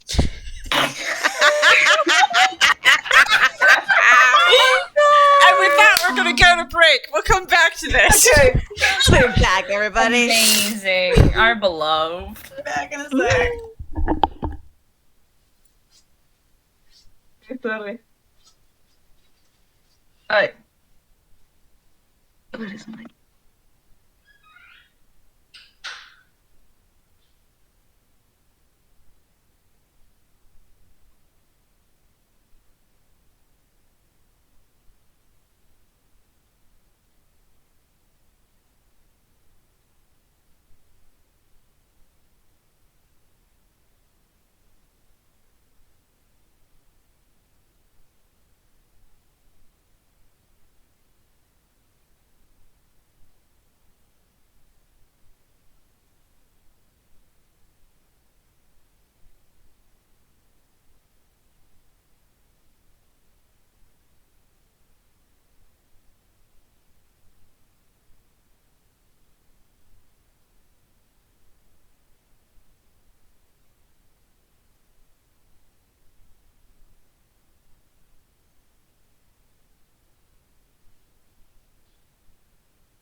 Ugh. uh.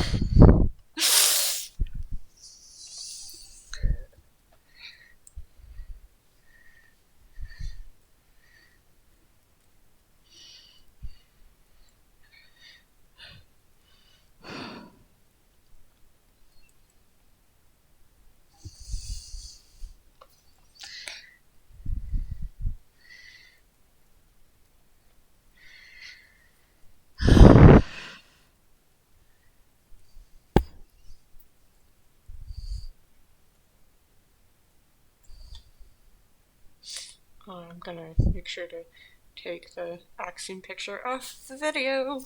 There we go. I had it on for that whole thing. It was lovely.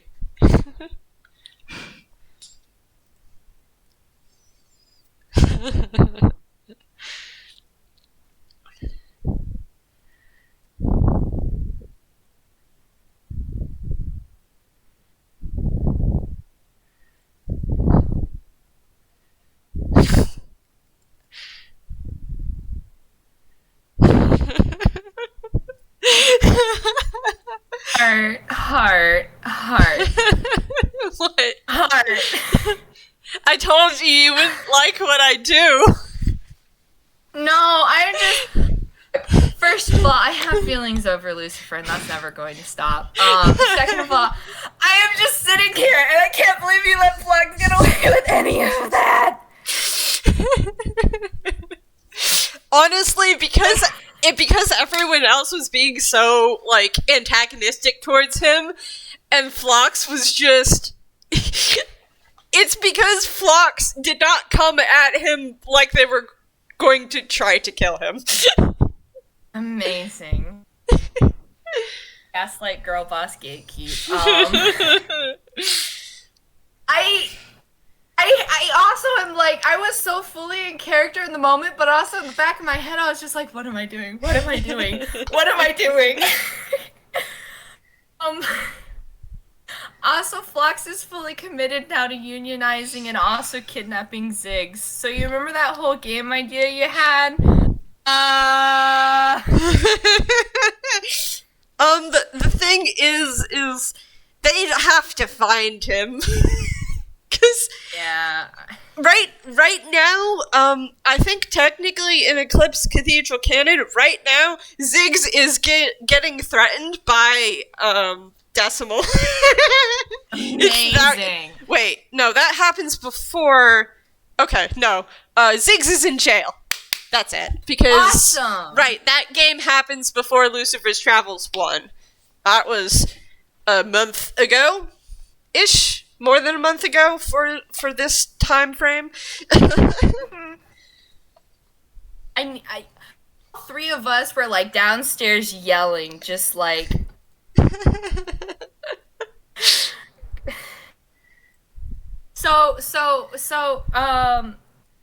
remember how we were like, yeah, you know, Phlox and Ducky aren't kicked out of Ghibli yet. I guess they're gonna end up kicked out of fucking Villestown, UPA.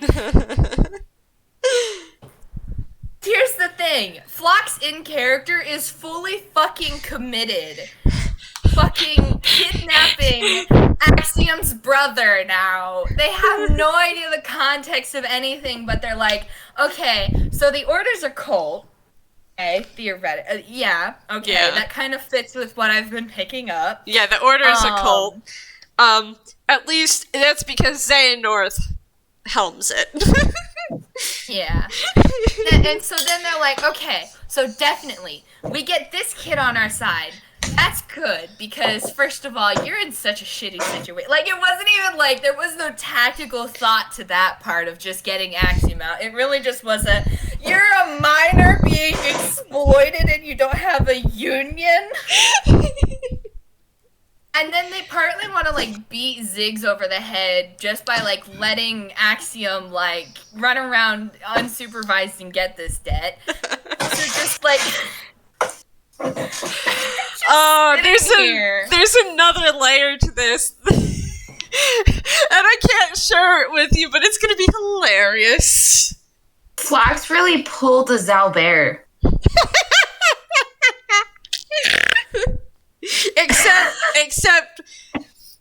Except, holds up Axiom. He's been giving out information about the Order to the quote-unquote good guys the whole Cry for time! help! This is a cry for help! Oh no. In the Eclipse Cathedral, he just straight up, like, told the hero team, yeah, I was hired by this Toon guy. And, like, he was being less obvious about it, but, like... oh, no. Phlox just dug their own fucking grave of getting involved with this KH bootleg stuff. Yeah. It really do be, because now they're committed to getting Axiom, like, unionized and, like, out of the Order's hand, and I'm just like, you fucking idiot, you fucking idiot, you fucking idiot, Toon. You've killed us all. Weren't we just talking the other day about how the Claus's backstory couldn't really be made Kingdom Hearts? It doesn't matter now because their current story is fucking Kingdom Hearts now. It's all Kingdom Hearts now. It's all Kingdom Hearts. And yes, I put in your Liar Peaches, and I had them for Axiom for you to buy. I'm just laughing. I hate liar peaches. Fuck liar peaches. I hate them. All my homies hate liar peaches. I thought you were saying the peaches were a lie. No, this is based off a fucking dream I had like half a year ago. Yeah.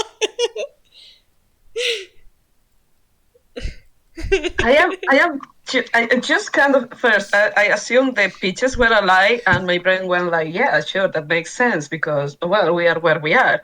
And then I thought, oh no, wait, 1 second. And, like the cake is a lie. Maybe they are ghost peaches.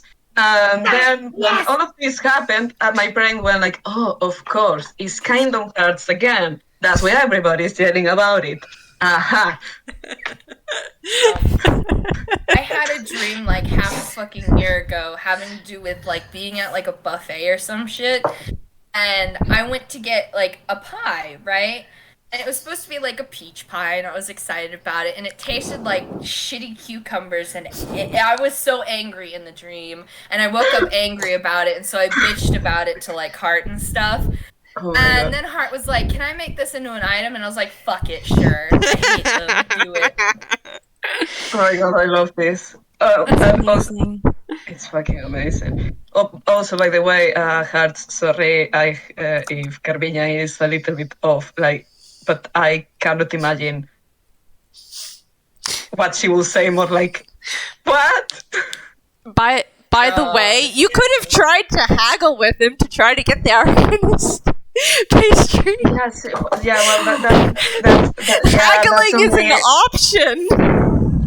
Yeah, but then I thought to myself, I really don't know what D&D is. Well, D&D is. Well, anyways, I want the fucking cookies, so I can be sure Phlox doesn't fucking kill themselves again, going up like, no. Sorte, I wasn't buying them for me. Oh, Sorte, we can go back and say, hey, you know the guy that made you price these really expensively? You know what would really make him mad? If you gave them to us for free. Listen, I'm okay with messing up and just having to. You can do that. You haven't exactly left yet. You can say that. I'm taking note of that. I do not promise I can have such a comic delivery though. It's just fine. Help me here, Ducky, for accent's sake.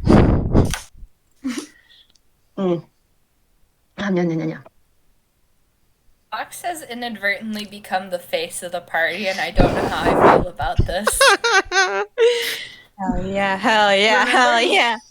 Well, You remember when we talked about Ducky being the face of the pair, and I was like, yeah, I'll do persuasion and like make sure that Ducky can be a smooth talker, and then I made you do all the talking. Yeah. I mean, how do you call that? How is like? Yeah, Public look, relations, he rolled really badly on his wisdom save. And I realized, oh yeah, he'd probably panic because he's tied up. Oh no, he has Thunderstep prepared. I just want to ask: is it was possible to get more damage than 20? What? Yes. So. Is it possible Luciver, that you could have rolled more than 20 damage? Yes. Yes, it is. That's a third level spell. Oh my god, please. Oh god, we should have done the betting pool. I want to bet like Carmiña is the first one to go or something like that. Oh my god, please, no. It's okay. Ducky has Revivify. Ducky has Spare the Dying. There are things called death saves, and you can. There were other people that could have survived that. Medicine checks. To insta die, you need a lot more damage. That's well, yeah. I am not talking. I'm not talking about dying. I'm talking about going to zero. I hope nobody fucking dies.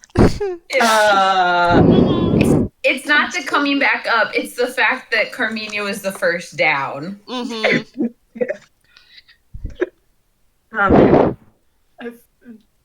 I know the rules on instant dying well because of another character of mine.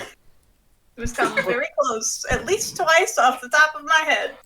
Oh my god. Yeah, we're good. Also, by the way, He's not here. By the That's way, fine. Blue Jay, the reason why Lucifer's not using his real name is not Kingdom Hearts.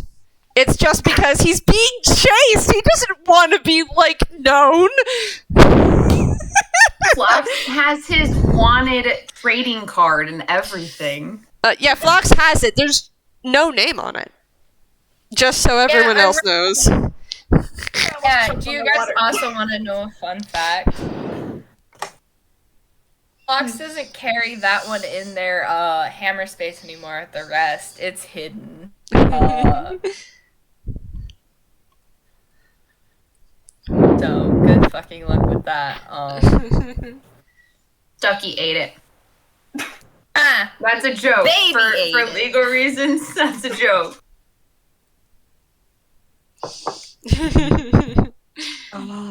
Actually, Alright. a question while we're in break. What's the baby dragon turtle doing? Yeah, Really? I was thinking So- about that. Last time I remembered, it was clinging to Jack's shoulder. I thought Ducky had it. And I thought then, Ducky did. yeah. And then Jack took it off his shoulder and gave it to Ducky. Okay. How's So- the baby right? The baby has it's drooling and nomming on its own foot. Oh my Amazing. god, baby. all is right in the world. The baby is okay. Other question was like, I'd assume the baby was not on his shoulder when he was like attacking the stand. No. Alright, really quick. The baby's just vibing. Mm-hmm. People are angry that the baby just doesn't care. Baby doesn't care. Baby doesn't care. Also because I forgot I had to make the baby do stuff. It's fair. That's There was so much The happening, secret. It was so much. and the baby's just like stare. Let me The reset the babies. game and get the post that everything happens so much. Gif in. The baby and Axiom have a staring contest. They do that as we walk away. Just the baby Yeah. push on Ducky's Can we, shoulder. Okay, can we so- use the baby for intimidation? I don't know, point the choppers towards someone. Please. Why So can't do I you have guys- these ideas in game? Okay, we're going back to game. So, is there anything else you would like to do before you leave Axiom's stall? Not on my end. Cat got what he needed.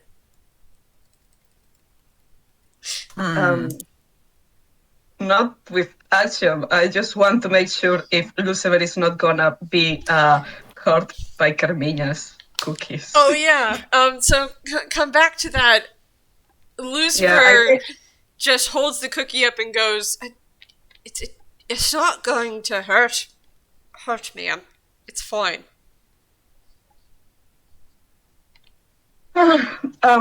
Why? Oh, is it because of? I'm really sorry about that. It was. Do me a favor here. Do me a favor here. I almost died. I am not used to dying. I am not used to anything of this. This is getting a little bit overwhelming.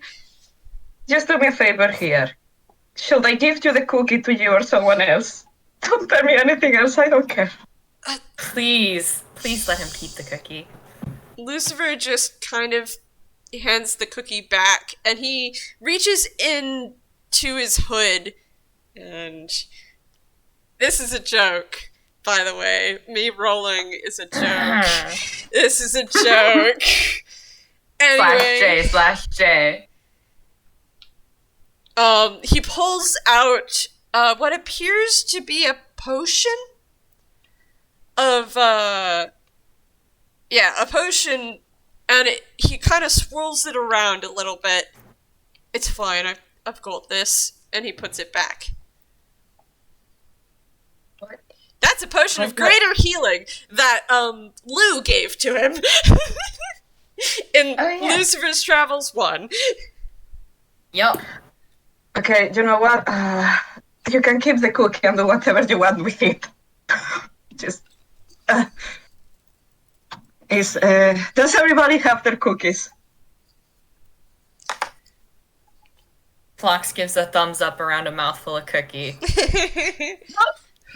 I mean... I'm sorry about that. Just got a little, twitchy being tied up. And he just turned and starts, walking away. And Axiom just kind of, alright, I don't care what kind of kinky shit you're in, but alright.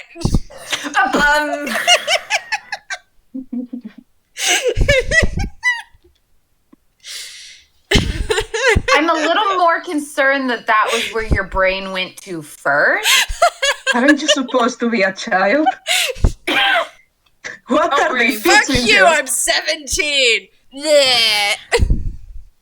Don't worry, we'll teach him safe words. Let's go. We'll not see you later.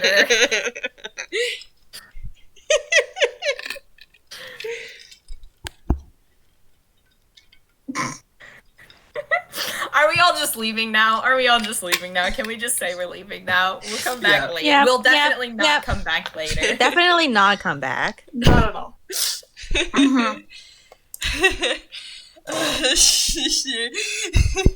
Okay. So you guys, let me pull up my notes. We've thrown the DM off their groove. We're now being taken to a secondary location. You know, you're going to the... You went to the secondary location willingly. You're continuing to go into the second location. Oh god, oh fuck, a tertiary location. Hold on while I export a thing. Because... I forgot. You know what? I'm gonna have Phlox roll Hammer Space. I want to see if they do actually have a fucking pamphlet on unionization. That's a 4. They probably do. It's one of those, like, a union and you. Workers' rights.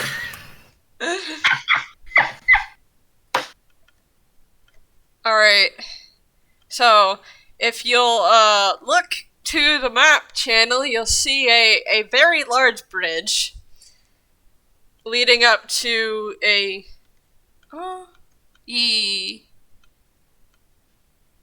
Yeah.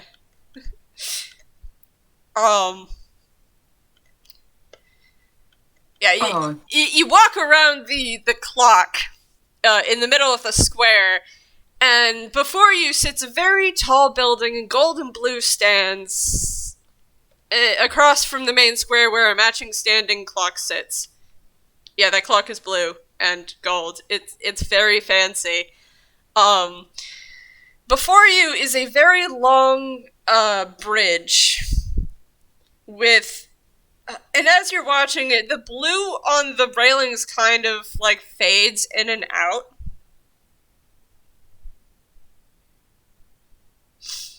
That's sus. It fades in and out from, like, blue to brown and back.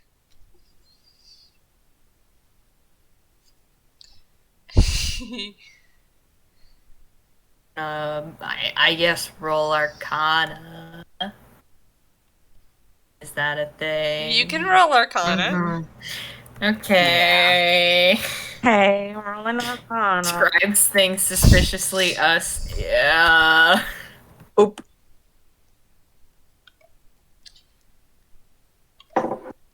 I'll just go ahead and roll Arcana for Lucifer too. Ah, yes. That's an 11. Yep, it's a bridge. I don't have Arcana. Can I just roll a regular perception? Yeah, you can roll perception. Can I roll perception too? Yep.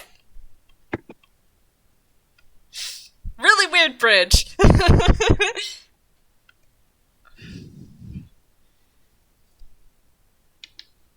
Oh, okay, so let's start with Carmiña's 18, and we'll go to Ducky, because Ducky will know at least a little bit, and everyone else, it's a really weird bridge. Mm-hmm. Carmiña, as you're watching it shift, you see, like, at the edges, this kind of pixelation. It reminds you of the grass outside that you were walking on before. Oh, fuck this shit. Thankfully, the wood of the bridge doesn't seem to have the same kind of, the stuff that you're going to be walking on doesn't seem to have that same kind of pixelation shifting. Oh.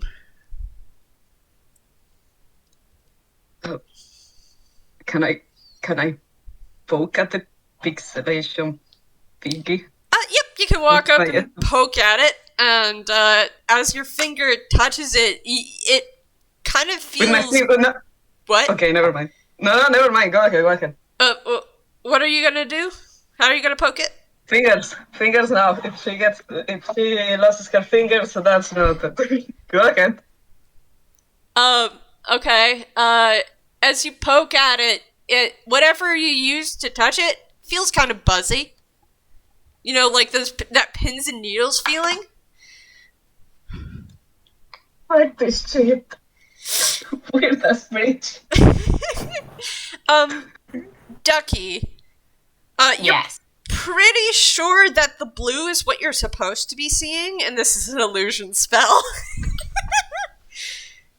Like, the blue, when it looks blue, it looks very nice and elegant, and when the blue's not there, it looks old. And there's, a bunch of carvings across it and such. So the nice version is the legit version? No. The nice version is, the illusion. Gotcha, had it backwards. Awesome.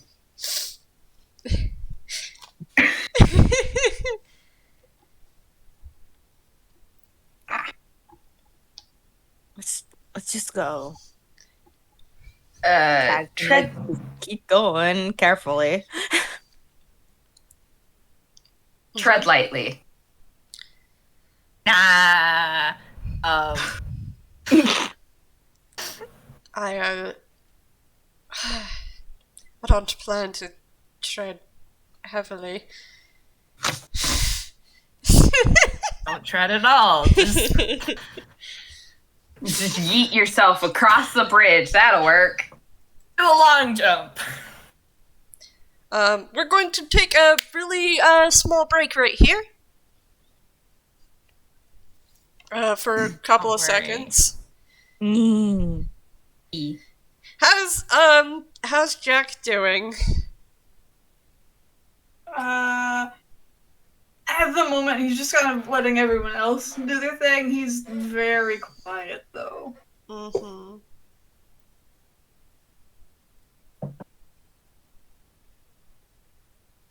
Sure, that's fine. I'm sure it's fine.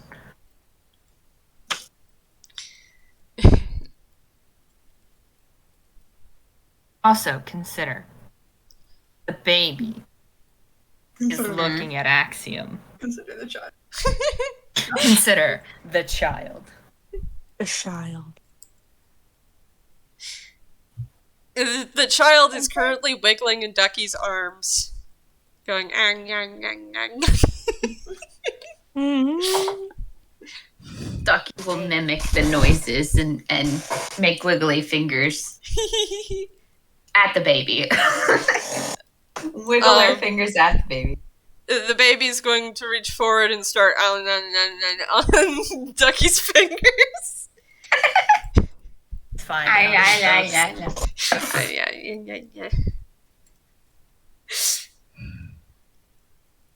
Who's going first? Cat's going. Hell yeah. So Goodbye, Cat's, cat. Cat's going first. All right. Okay. So Cat's going first, and you've reached as you step on the bridge.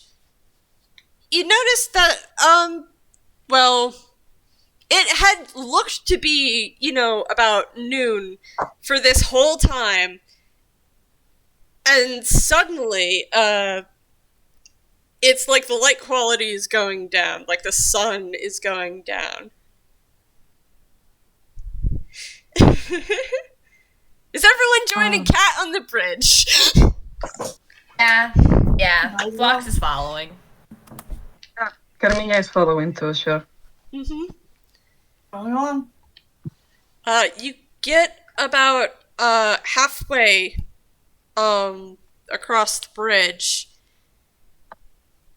and suddenly before you, where there wasn't standing before, come here, my character, come here. Let me pull out. Where are you? Why is it? Oh, there it is. This boy, appears, in front of you. They have bright green hair. Mm-hmm. He's wearing a simple outfit of white and, maroon, except for the tie at the middle, which is green and light green. And there's a, sun symbol, tying the sash thingy together. He's got a real nasty blue scar on his face. And he holds up his hands and goes, you're not supposed to be here. Cat, give me a wisdom save. Oh boy, okay. This is nothing bad, by the way. I'm just gonna see how much I can give Cat. Uh-huh. Mm-hmm. Okay, so you look at this boy and something in the back of your mind. He's familiar to you, like you've seen him before. Like you know him. From childhood? And a couple of images kind of just flash to the front of your mind of a shaking city, of running through the streets, panting, afraid. And that's all you really get.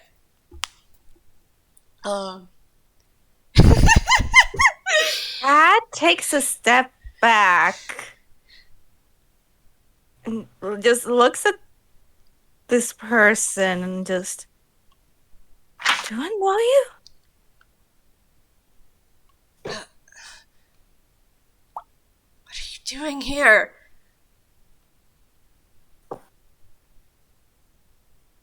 We're looking for someone.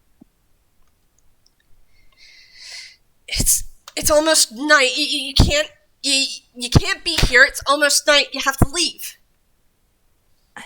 Is anyone else gonna react to this? What if we have a reservation? You want to come with us?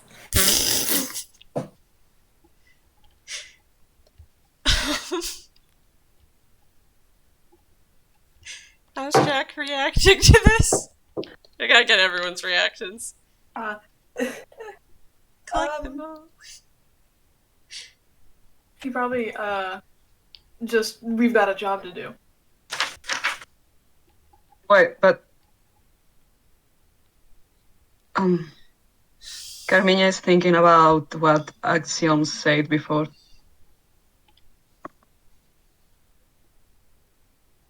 I knew they were gonna get turned away, so. Yeah, but didn't also say when you turn away, when you get turned away, come here and no wait, I am being stupid. Never mind. I mean, he told you to definitely not get turned away at the bridge and definitely not come back here to hide. So fucking stupid. I voted the other.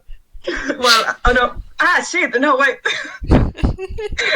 Sorry, that call really. Okay. Okay.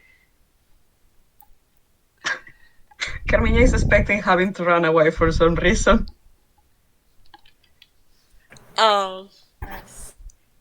Lucifer is just kind of shocked and staring at this person. And it didn't exactly happen like this, but I'm gonna show the commission I got anyway from Vegan Bear. Oh, whoa. Oh, whoa. Oh. Oh, whoa. Oh, whoa.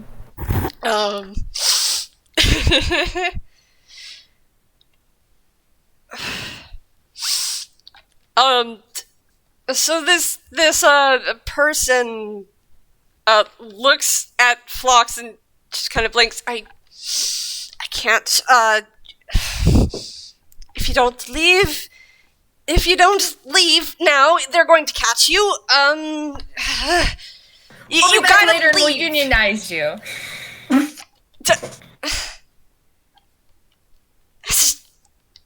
That's not how it works. You have to leave. You have to leave right now. They're about to light the lamps. You have to leave. Okay, we're leaving. Goodbye. Phlox is turning around, shoving everyone. Cat is a little bit hesitant, but he's going with it, but still just looking back.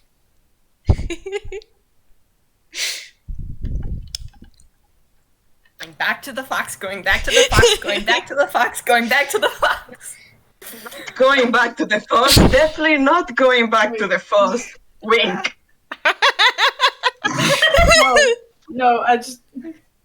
In fact, Go we have along not. with it. I want to mention he will go along with it, but just for funny, do we have to roll contesting strength for Phlox trying to shove Sforzando? Yes! God. Roll Exactly. contesting strength.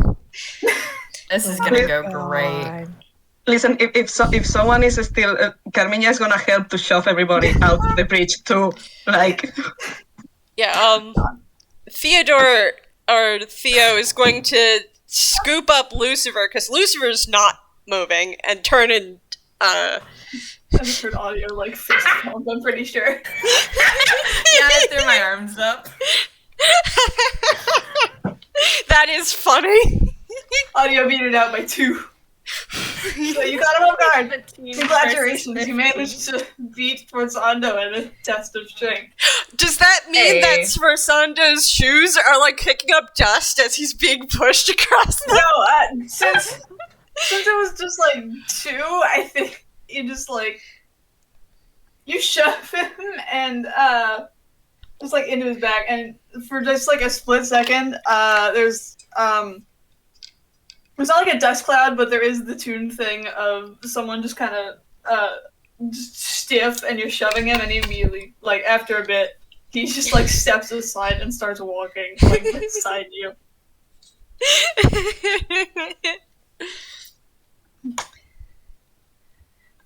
Scurrying away. Have to shove. Kat, as you're looking back, the person that you feel like you know turns and just walks up to the lights and then stands there with their feet spaced apart, their hands across, like they're I don't know, going to stare down whoever comes out. Hmm.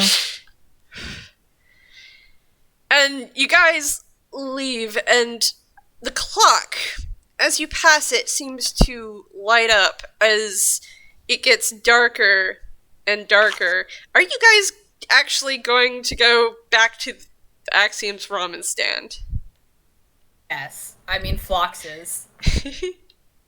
Cat is being dragged. Cat is going wherever Cat is being dragged. He's currently just, yeah.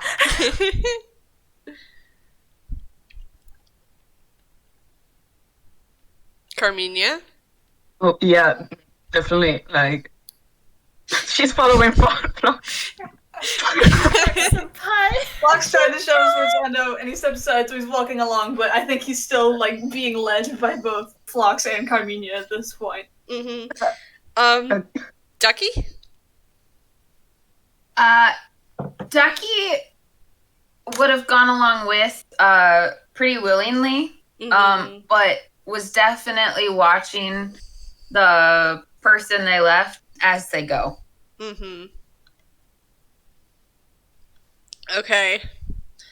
As you curl around the clock, Axiom is just kind of pressing open, like, a part of his stand comes open like a door, and he's just kind of whistling and leaning there and pretending he doesn't see anything. And there is indeed a trapdoor, like, in the back of that small kitchen. And it's open for you guys to go down into.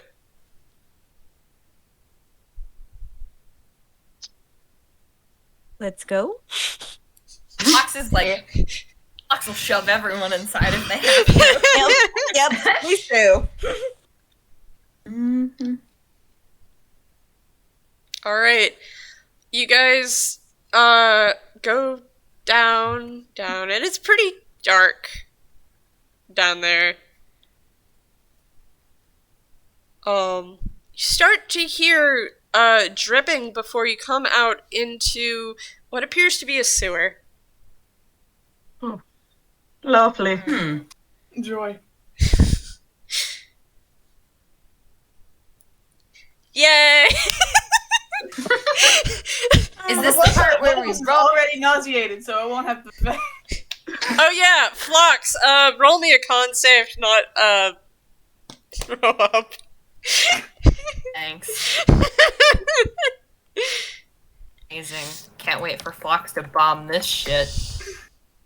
That's a dirty 20. Okay, they're fine. Yeah, you're fine. It smells down here, and you feel real sick. But you're fine. It sucks, but you don't vomit, so Yes. Yeah. it's one victory. Alright, so, Achievement. you're now down in the sewer. What are you doing? Rolling perception. That's a good Yeah. idea. Does anyone want to cast light or anything? And people who That have can- dark vision. Remember, Yeah. you have dark vision. Yeah. Cat got dark vision. Guess who doesn't? Or like, Ducky would have pulled out an apple. I think we've still got some of those. Pull out an apple and cast light on it whenever they saw it was dark down there.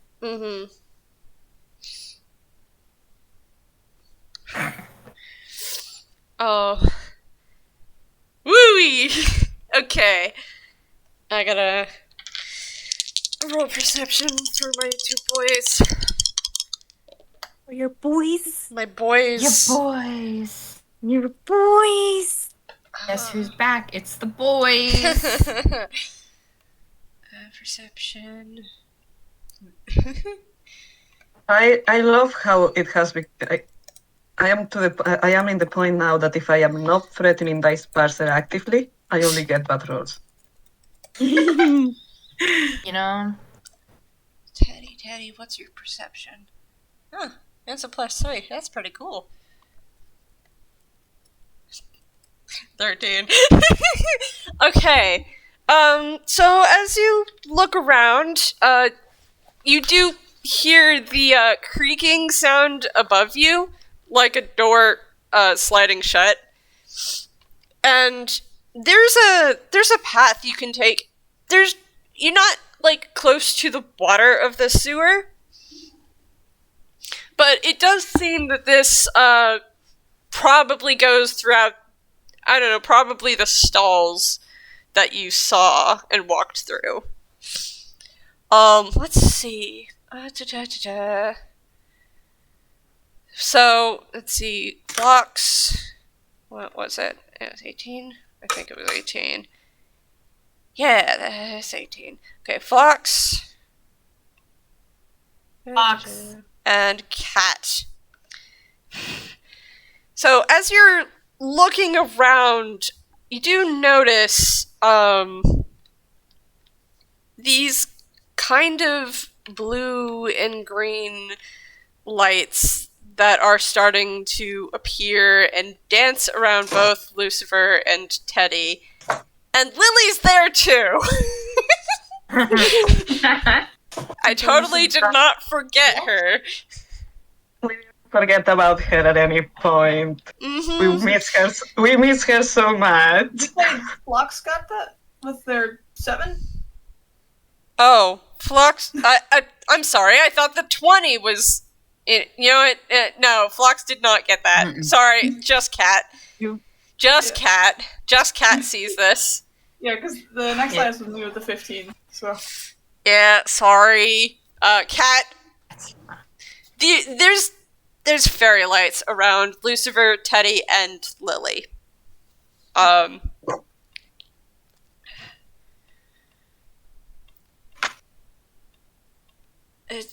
You're in a sewer. There's a path forward. There's a path kind of backwards. You don't know how far either side goes.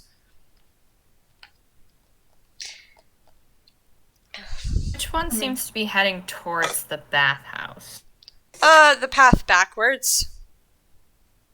Although it does turn left, so you're not exactly sure if it actually goes all the way to the bathhouse.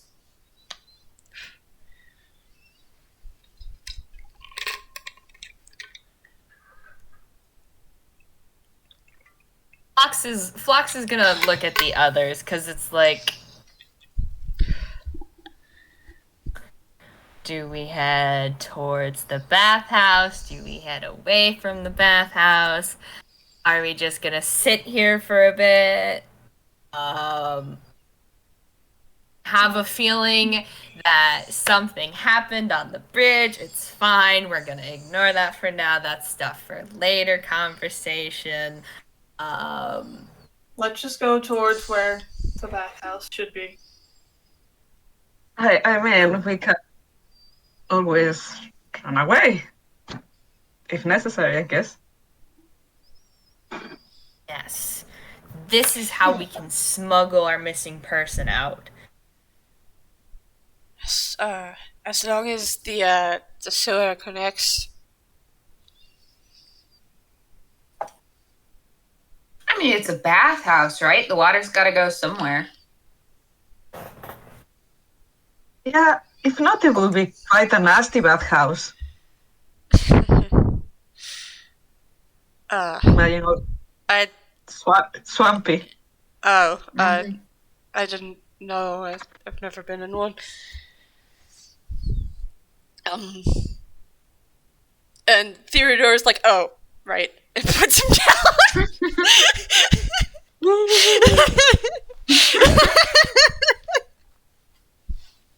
Goodness.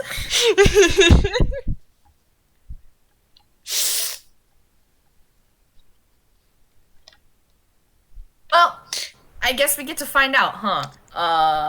Who's I going can go first? first.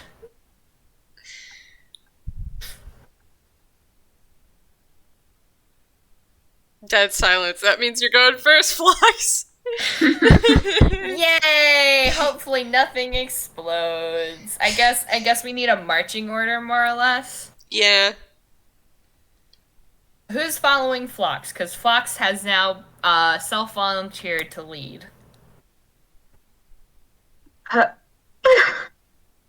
Yeah, sure. Carmiña is gonna go second. Following her logic that, yeah, sure, Phlox knows what they are doing. While everyone is figuring out the order, can Ducky go in the hammer space? Or fumble? You wanna... Ducky. Ducky wants to intentionally fumble? Yeah, Ducky would like to make preparations, and I've put most of that in the fumble sheet. Roll a d10, and if you get above a 5, you get it. Cool. D10.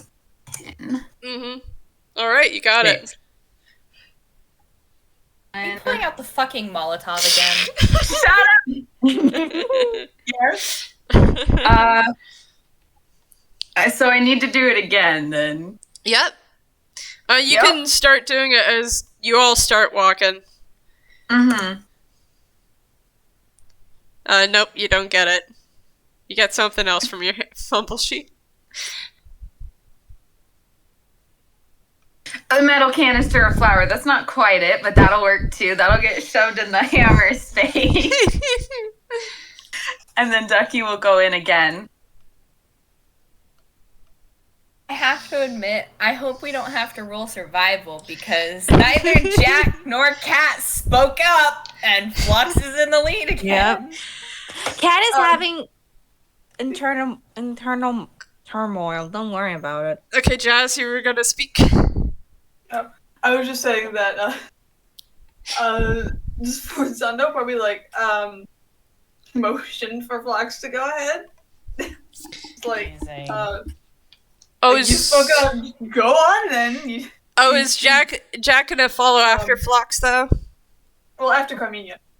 If I guess he and Ducky would be side by side ish. Mm-hmm. Wait. If the walls in the sewer are wide enough for that. Yeah, it's wide enough to walk 2 by 2. And by the way, I don't have a map for this because I didn't make one. Fair enough. Because I was figuring, man, this is a large group. How are they going to hide from what's her name? And then I was like, oh, I could make a sewer. Me does not make a map. That's incredibly valid. Is Kat or Jack going to... Is Jack going to help with the survival check, or should I just make Phlox make it on their own? I probably should help.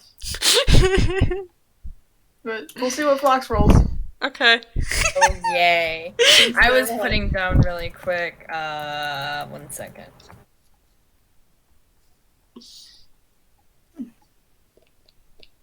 Then again, I haven't exactly been rolling too hot this session, so we'll see. Yeah. I am so excited for us to get lost again. Survival. Mm-hmm. Survival. Ah, yes. +1. 19! Never mind. All right. If you're fine with that, I won't roll. I'll let Phlox do it. So, you guys start walking. And you get to where it turns. And it seems to go, and there does seem to be a branch that goes towards the bathhouse. And Phlox, you're really feeling very directional today.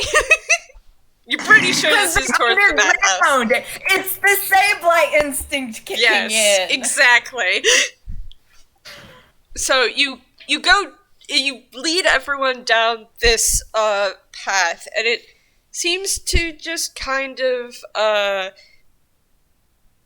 go to another turn, and you guys come to an opening in the wall.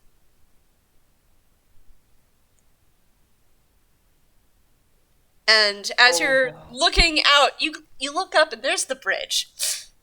And you look down, and very far down below you appears to be some train tracks. I sure hope no one's afraid of heights.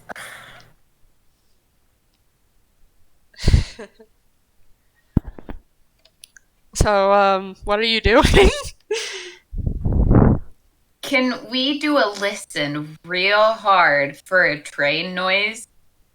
Yep, roll me perception. I want to make sure we're not going to get hit by a train today. Plus, the train is below us. I wouldn't put it. So you hold for a second and tilt your head, and you hear really quietly a woo woo. But it's very far away. It's like, I don't know, a football field length distance from where you are to the ground where the train tracks are. 12 yards? Maybe even more. You're not sure. I'm sorry, did you just say a football field was 12 yards? I don't know, okay? It's long. It's a very long way down. We're not measuring anything. It's very Nobody long fall. way down, and if you fall, it will be bad news, alright? Bad I get news. that. for I was teddy just bears. laughing because football field is 100 yards long. Okay, it's a football field long. That's the point. You think That's what it's the numbers 100 are. yards, or even longer. You don't know. Thank I you. love that kickball game. Soccer. I have very specific subsets of knowledge. And I love it. Thank you. I forgot that it was 100 yards. I'm gonna be real. For American football, they're numbered every 10 yards. That's the point of the number. Mm-hmm. Oh, right. Okay. Anyways, enough of the sports tangent. You've reached essentially a dead end, but there's the bathhouse. It does not seem to actually connect to this sewer system, but if you look across, you can see that there is another hole on the other side. And that's 5, 10, 15, 20, 25, 30, 35, 50, 55, 60, 65, 70, 80 feet from you. Because that's how long the bridge is.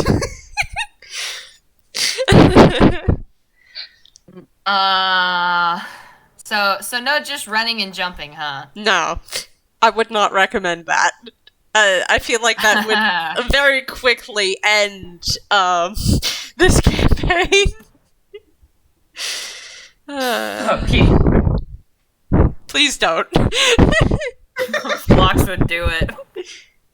Lucifer is kind of peeking around and going, that's a dead end, isn't it? I mean, it depends on your definition of dead end. Really?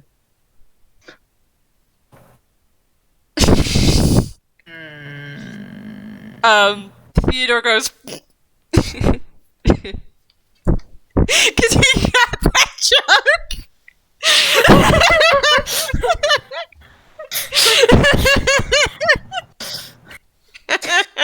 What?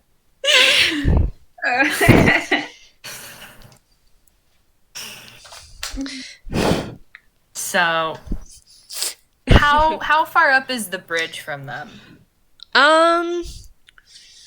Right now it's about. You look up, and it looks about 40 feet to climb up onto the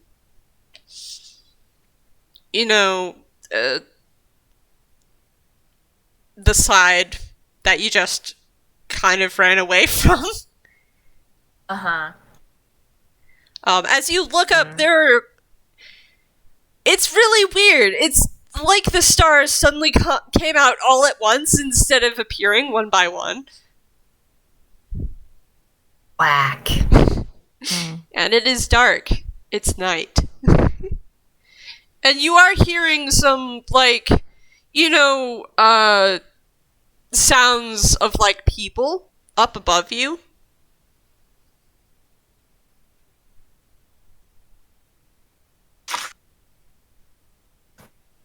Phlox is kind of...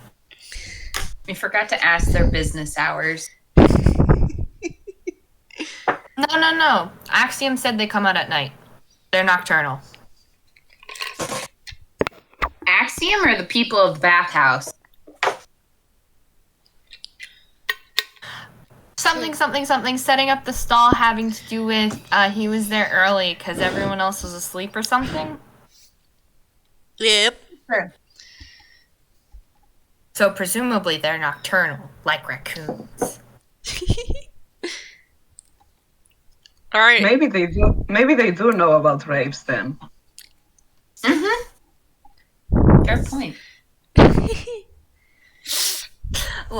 Phlox is kind of at a loss here because two of their options involve skittering, but being stupid. They aren't sure how to girl boss gaslight gatekeep their way out of this one, Chief. They're kind of at a loss, and so am I. Lucifer's gonna pipe up and go, well, this is one option we've seen we can't do. Why don't we explore the sewer system? No one's gonna come down into it, so it's Not with that attitude. safe? Yeah, I guess. Fucking stinks though.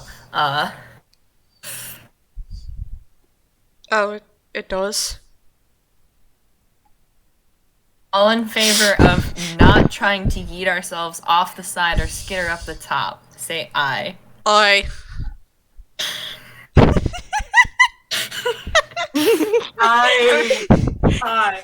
I don't wanna die. I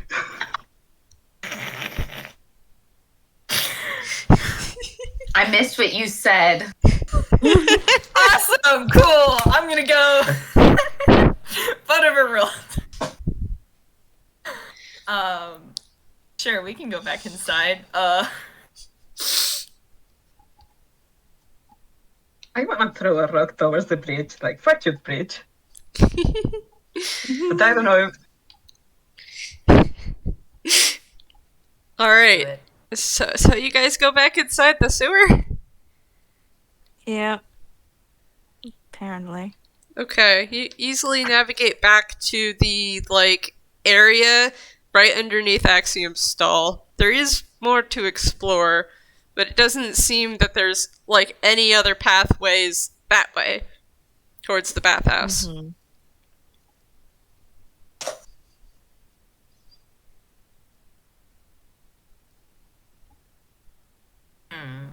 Looks like so are we Phlox, just- who's at front.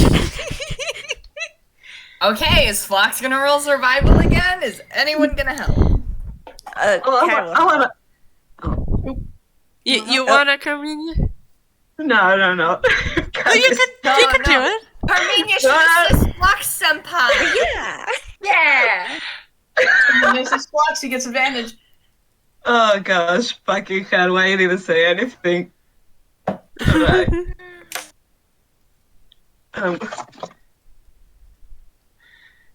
There's another. 19. Yep, that works.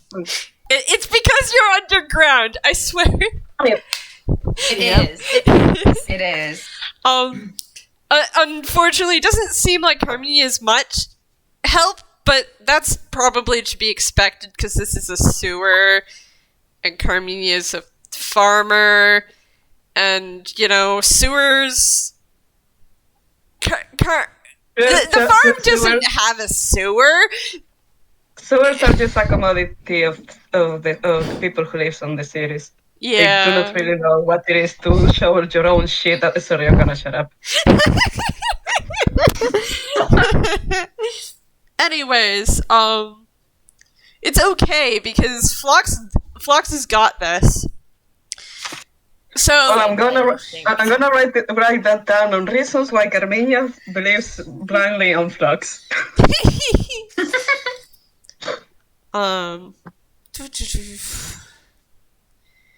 So you guys map out the sewer system. I'm gonna put little pink X's where the entrances to the sewer system are. Just for my And just own pop out like sanity. gophers for a minute and then pop their head back down. One of the times when you pop out, like, seemingly in a more, like, grassy, rocky area, and it seems that the manhole cover that you popped out of is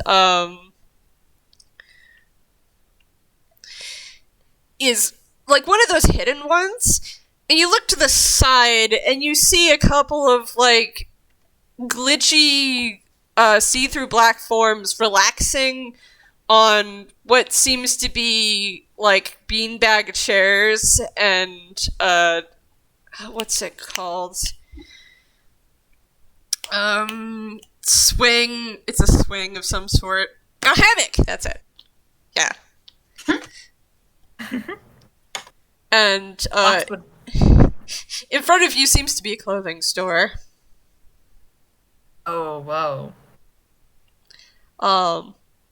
Alright.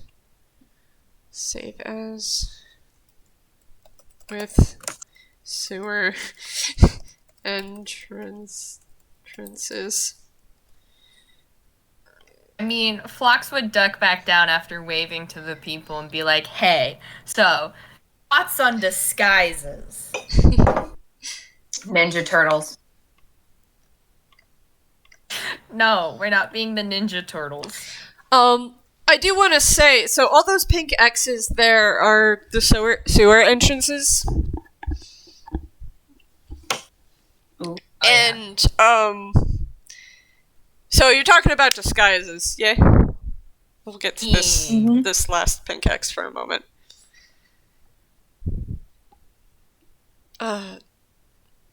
Disguises? Oh. Oh, for the best.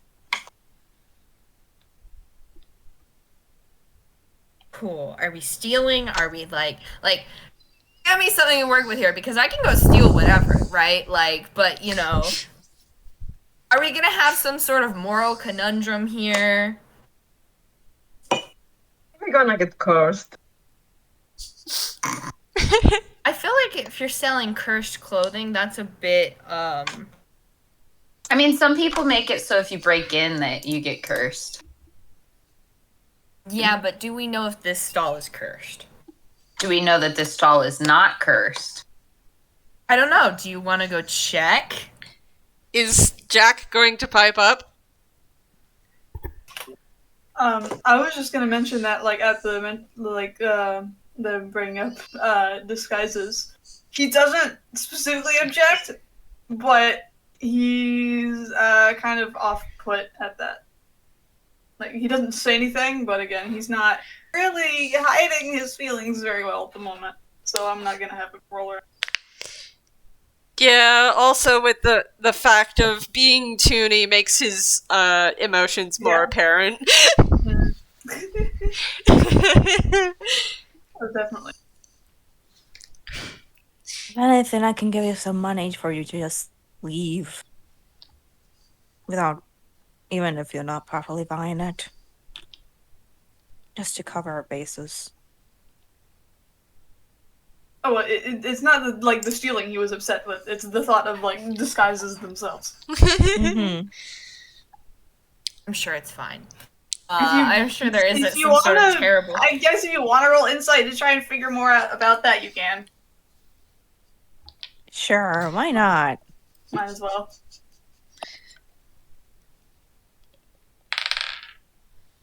Man, That's a 21. terrible roll. Uh, Tried to Sorry, roll Phlox to and Ducky. insight. Oh, I got a 10. Are Phlox and Ducky basically arguing over the Ninja Turtles? Phlox is kind of like in a I'm planning mode. I'm planning things. Are we in? Are we out? Like, I'll do the thing anyway, but like, you know. I figured since it was their idea, they'd probably notice if someone wasn't into it. Yeah, I'll have them roll insight. Watch them get a really good roll or a really bad roll. Right, I can roll for Teddy, too. I rolled wrong. I rolled wrong. God has mercy. That's not a roll. That's an 8. Yeah, that's Carmiña and Ducky. You don't have to. I'm just saying. What? Do you want to roll insight on Sforzando? Yeah. You can. Not required, but I'm I just want to understand this big man. 1 second.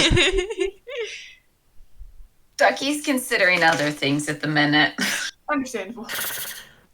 Too caught up in Ninja Turtles. And A baby. little bit of Ninja Turtles, little bit of, is this place actually cursed? I mean, the food was cursed, and we've all seen how the day is gone, and... Yeah. Listen, for Carmiña right now, with all of this shit, like this planning about clothing, like she saw what happens with the food. She gotta be worried that if she touches anything, she's gonna, I don't know. The main thing with the disguise is he doesn't want to, like, Carmiña, you get, like, there's a sense that he has an attachment to his current outfit, the uniform he's been wearing. For Kat, it's more clear that he doesn't really want to, like, be seen by a lot of people in an outfit other than his uniform. Cat just looks at Sforzando and says, like, we can get you a mask and that should be good enough. Yes. He's just like... he's... completely unrelated question that just popped in my head again, so I'm sorry for it being, like, just completely out of nowhere. Sforzando's pig form, does he have, like, tusks or sharp teeth of any kind? You make that decision.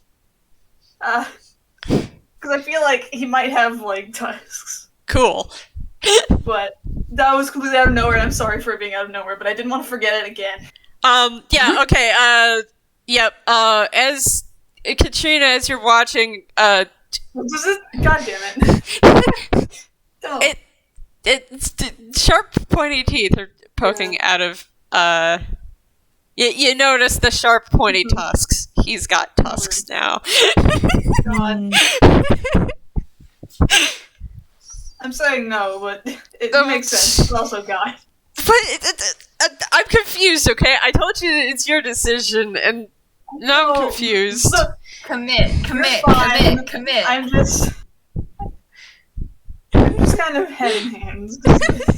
Happened to him specifically. Hey, ask Hart about the teeth. Ask Hart about the teeth. Ask Hart about the turn of the teeth. You want to swerve completely into the left lane? Let's fucking go. That wasn't my intention. I mean, that or we can take the exit off the highway. Phlox is willing to go steal. Phlox is willing to steal and leave money. Just if someone is going to have Phlox steal and leave money, they need to give Phlox money because Phlox has 3 gold.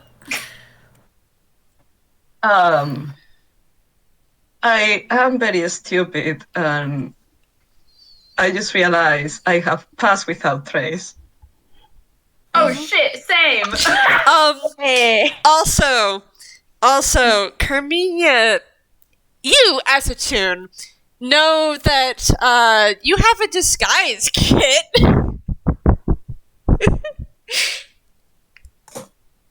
All tunes have a disguise kit. Oh fuck! Phlox has a disguise kit. I can hand wave it as thinking about the real kind. It's fine. I have understood it for this test. Can I take it tomorrow?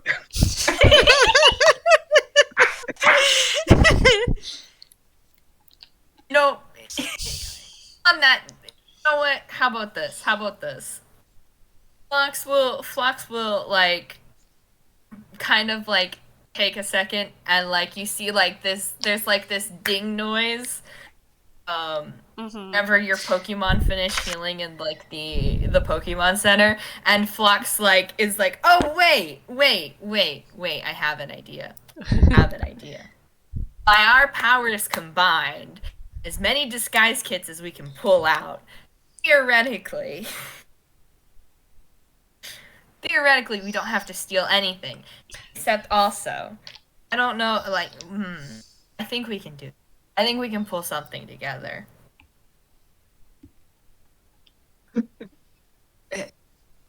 Carmiña is gonna pull out this guy's kit if this is how it fucking works. Yep, roll Everybody roll hammers. D10. Yeah, roll a d10. Roll your hammer space. And Phlox is going to kind of like hop skip over to Sforzando and look him up and down and look him up and down and look him up and down and be like, reach into your pocket for me. Oh no. Oh no. Come on, man, reach into your pocket for me. I need to see something.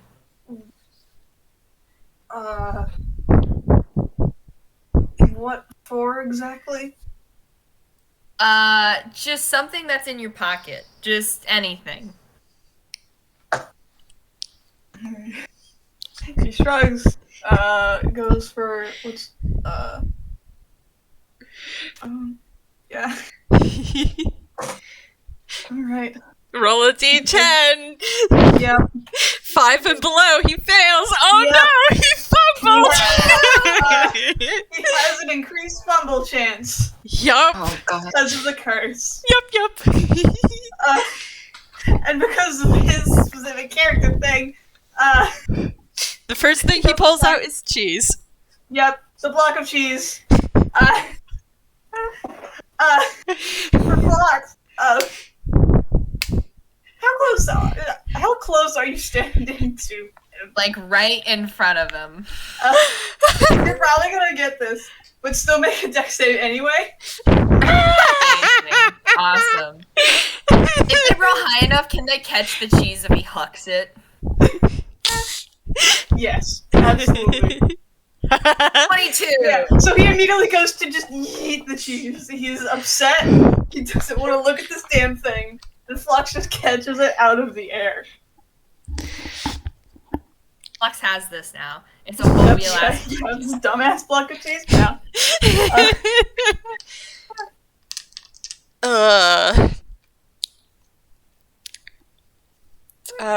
Amazing.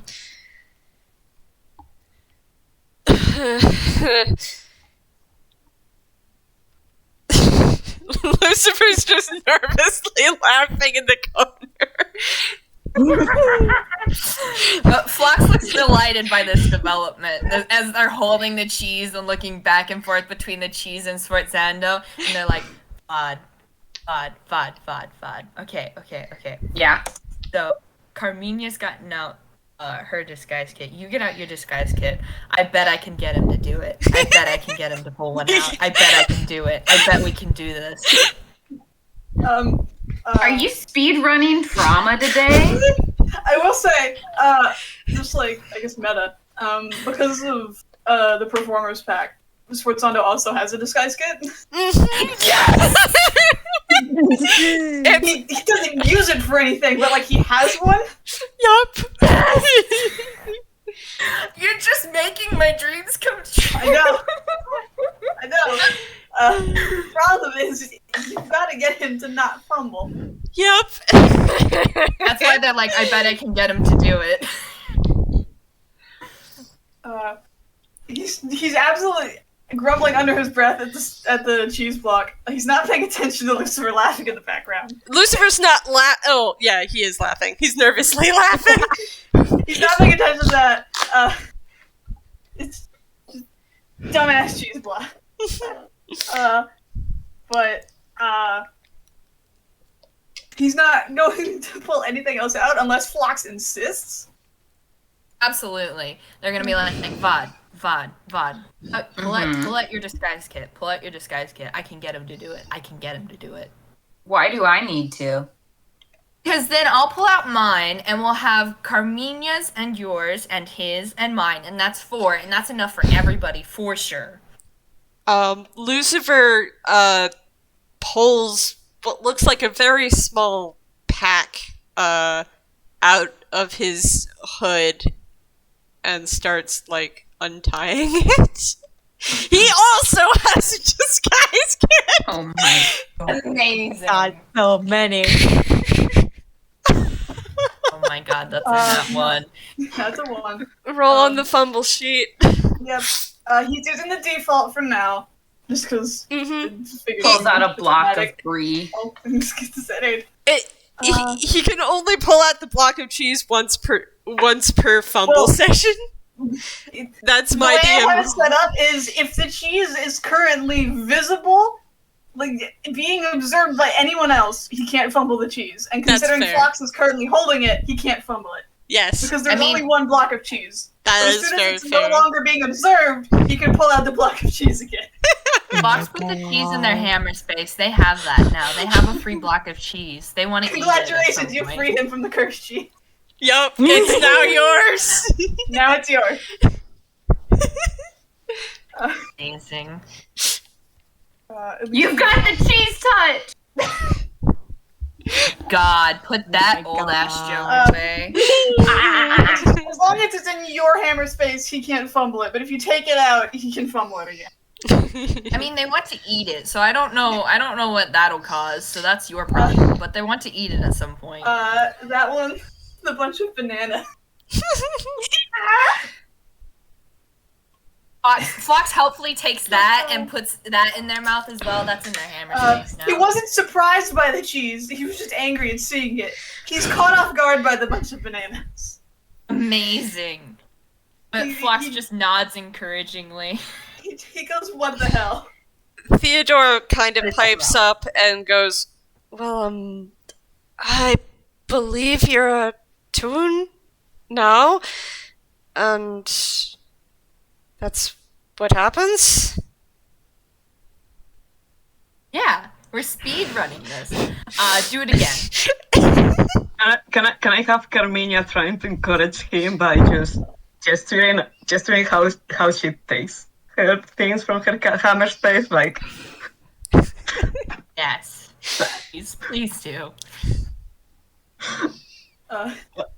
Wait, He grumbles a bit. It probably comes out more as like a legitimate growl because King. That's a 7. Yay, he gets it! He pulls out his disguise kit. Phlox cheers. He just plops it on the ground. Carmiña is clapping. Cat gives a bit of a clap just because, like, sure, this is already crazy enough as it is. They grow up so fast, they learn so fast. Doing amazing, If sweetie. you say that in character, he's definitely going to glare at you. She knows. Okay. Yeah. So Phlox pulls out their disguise kit. And Ducky, are you going to roll for your disguise kit? Ducky will roll for a disguise kit. Yes. Yep. Alright, so the only people who do not have a disguise kit are Teddy and, Kat. And Lily, our beloved. Ducky. Yeah. So Ducky will explain this. Ducky has disguise self and will pass their disguise kit off to someone who doesn't have one. Mm-hmm. Who do you pass it to? Kat or Teddy? Ducky will offer it and let them figure it out. Fight. Cat just awkwardly looks at Teddy, not sure what to say to him. Teddy is...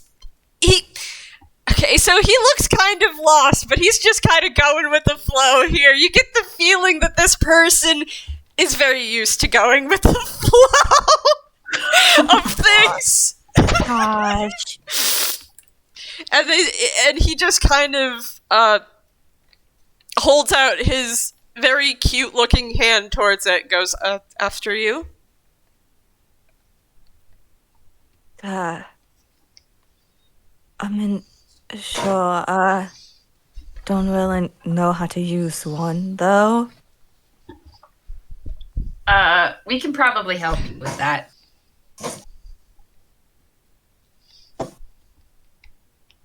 Right. It'll go well. Just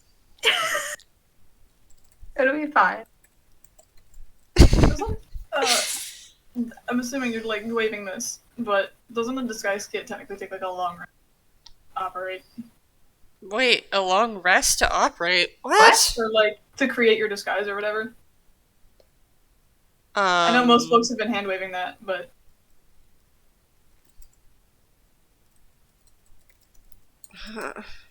I'm assuming you're hand waving it too, considering our current time prediction. But it doesn't say anything about that. It just says it allows you to. The proficiency with this kit lets you add your proficiency bonus to any ability checks you make to create a visual disguise. That's all it says. It doesn't even say like what you're supposed to do. I can, you guys can take a short rest and just create your disguises. If my mouse will cooperate, I'll try to get the fucking thing. 5 equals. It loads. Yeah, because there's like a whole thing here. God. I need to fucking exercise my mouse. I can't hold down the button. It just doesn't let me. It's so dumb. They might have changed that because I found something talking about that, but I'm not sure. Yeah. Working. It's on the bottom now.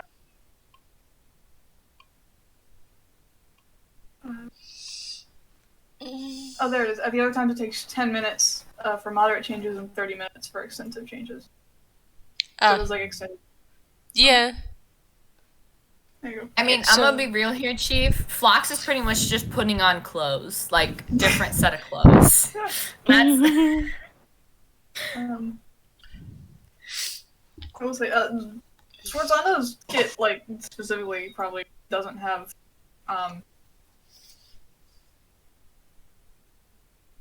but, actually, now that I'm thinking about it, since he's never really used it before, would it be, like, would the contents of the disguise kit itself have been altered by the tune? It would have been. Magic. Yeah. It would have been altered by the curse. God. So, Sforzando, you open that disguise kit up, and suddenly there's a whole lot more in it than you really expected there to be. I think we just agreed on, like, a mask for him, but he's still kind of, what? That's fine. He's about cat size, so they can just steal shit out of there for cat. This is a collective effort now. We're gonna montage the costuming the shit out of this. Yep, and I suppose that means that Cat's gonna use Sforzando because they're the same size. Yeah. Ish. Sforzando's probably a bit wider. But too big is much better than too small. Mm-hmm. Yep. Cat's gonna just hand the disguise kit to Theodore and just like gently pat his paws and just Cat is not really sure how to treat this person given. Yep. You pat his paws and your hand does like kind of partially sink into them, but also his fur is very soft.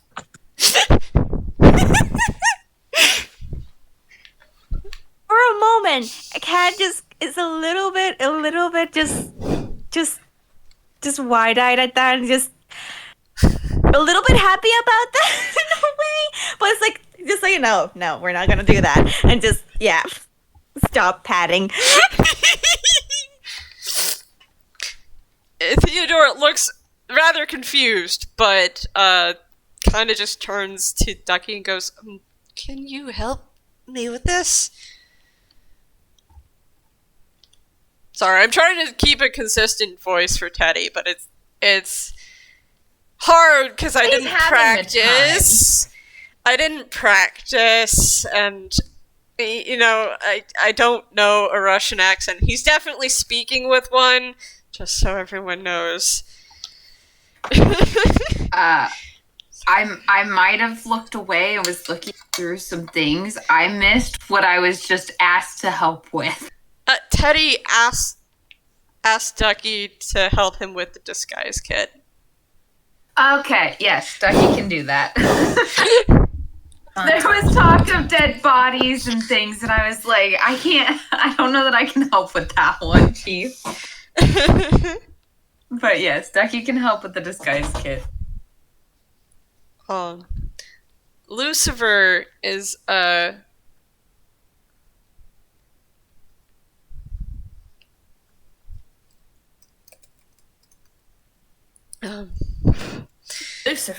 Lucifer is our beloved. Taking the disguise kit that he has untied and is going to try to sneak away and just step around the corner. He's shy.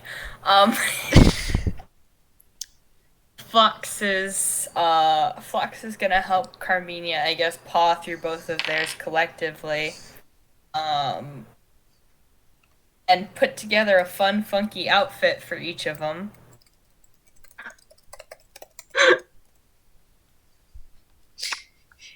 Yeah, just a note for the curse that's on Sforzando.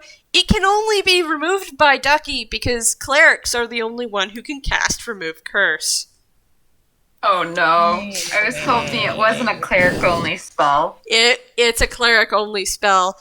You don't know if Axiom really knew about the curse enough to actually trust his words about, it's gonna get harder to get rid of tomorrow.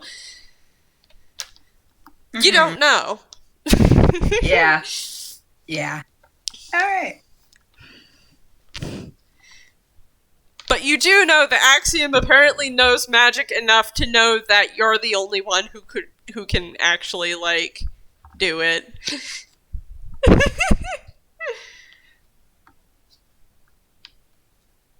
Everybody gets a new outfit. Yep. Everybody gets a new outfit. Woo! Ducky will disguise themselves to look like they are... I was thinking for a second there. They will be themselves, but purple, and wearing an outfit like the one that the person on the bridge was wearing. Oh, yeah, that's a very good idea. Yeah. Purple's for deniability.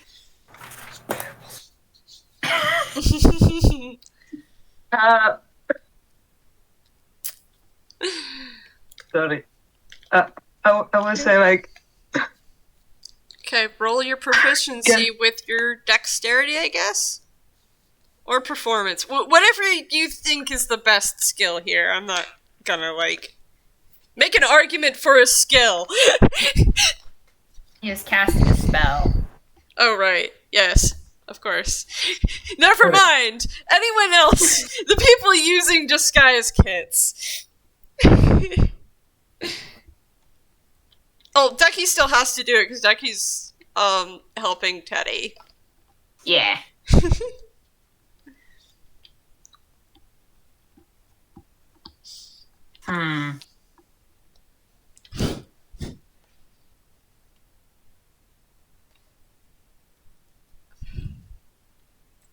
So what's everybody wearing? Because Phlox is helping Carmiña pick out something Carmiña likes. Phlox is pretty much just changing clothes. I'm just gonna say that before Phlox tried to help Carmiña, she just put a bag of potatoes over herself.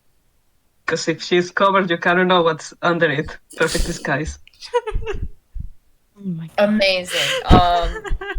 likes that, but also Phlox is like, let's dress you up as something a little different.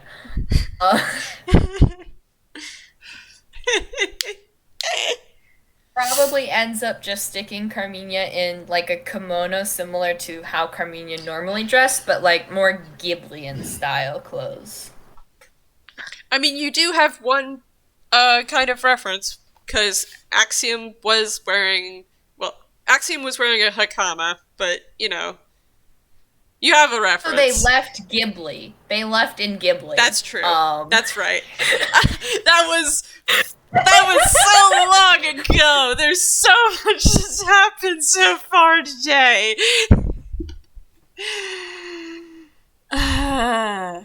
Anyways, yes. Carmiña gets a nice kimono.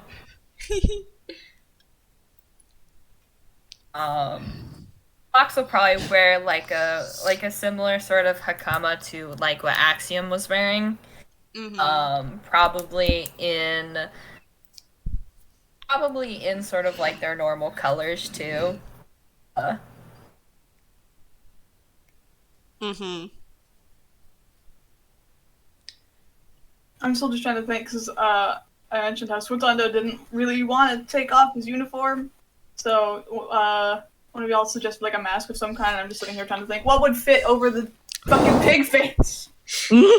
Okay, so you have suggestions for that. I'm going to say, as Sforzando holds up like masks to his face, the mask molds to his face. Okay, that's fine. He's definitely caught off guard by that, and probably drops the first mask that does that. Again, probably. What the hell?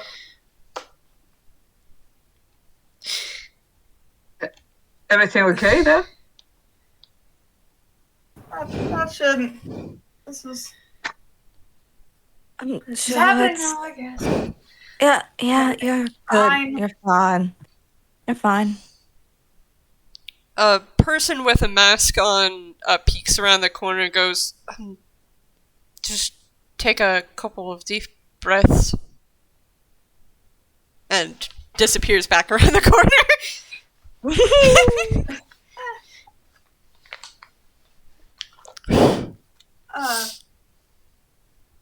Sforzando probably would have interrupted, just going, "Shut up, you!" Before they disappear. Yes.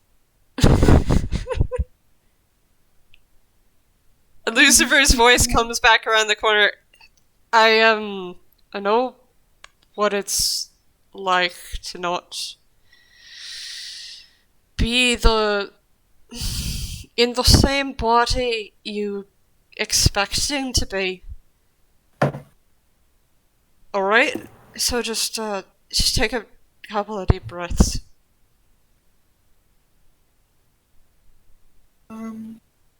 He doesn't seem to change his inflection at all. He's back to taking the mask, I guess.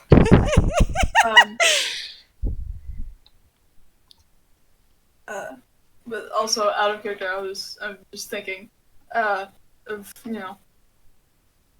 marching band uniform things. If he would have an alt uniform, but not sure. So I'm just. I mean, tune logic now. Roll your hammer space! Oh dear God. Because it wouldn't be in your disguise kit. No. I'll say while I'm doing this, the alt uniform is based on there's words dress uniform versus regular uniform, and also for marching band sometimes they have different uniforms so that one is like more stuff on it, that kind of thing. Yeah. Also at the gallery, yeah, he's just perpetually being bullied for this part of the game. You're fine.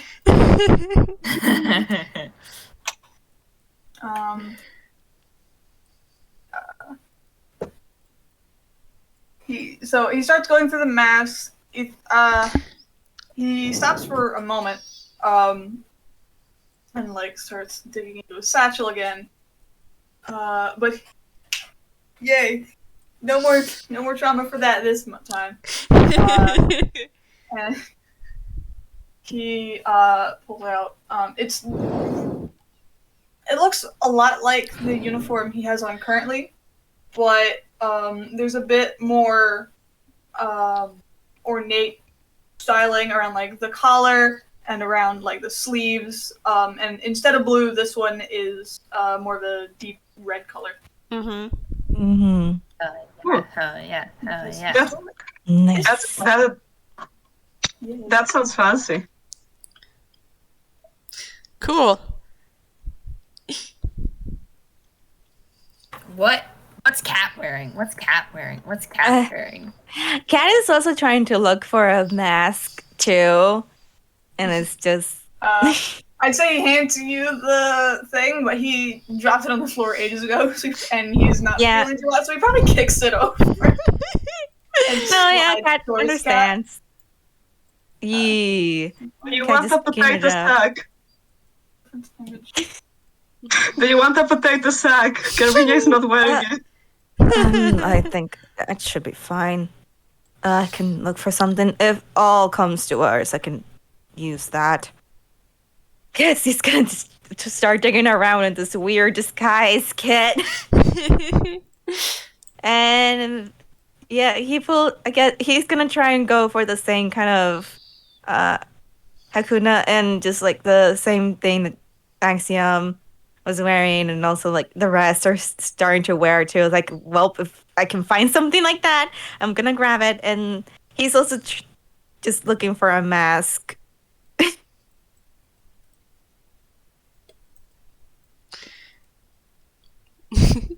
I'm just gonna say you find it. Mm-hmm. Neat. Is it a Great. no face mask? No, actually, I did a little doodle. Yeah, you find that exact mask. Hell yeah! Cat. I'm just gonna put that right there. Yep.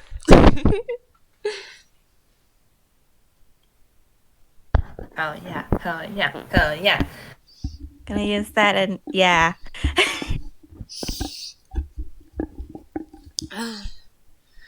So Ducky's helping Teddy. What does Lucifer come out wearing? So a person Lucifer's height comes back out around the corner, and he is wearing a cloak that looks. So the clothing he's wearing looks kind of like what the person on the bridge was wearing, except he's got a cloak over it. And he's wearing a mask. And now you guys can see he has black hair. Hell yeah, hell yeah. Teddy can roll with advantage if you want. I don't think he has proficiency in disguise kit, though. Which is why he's asking for your help. Yeah, he doesn't. I can either should be fine if you'd rather I roll with advantage or just roll to help Teddy. Yeah, whichever would be better. You please roll with advantage. Okay. What am I rolling? So roll your dexterity plus your proficiency. To see how good the disguise goes. Yeah, Lucifer's... Oh, what? Did you just tie a bow around Teddy? Bow! Oh, Teddy! You know what? Yeah. And a vest. Are you gonna give him a vest too? A cute little vest? Absolutely. Absolutely. Vest and bow.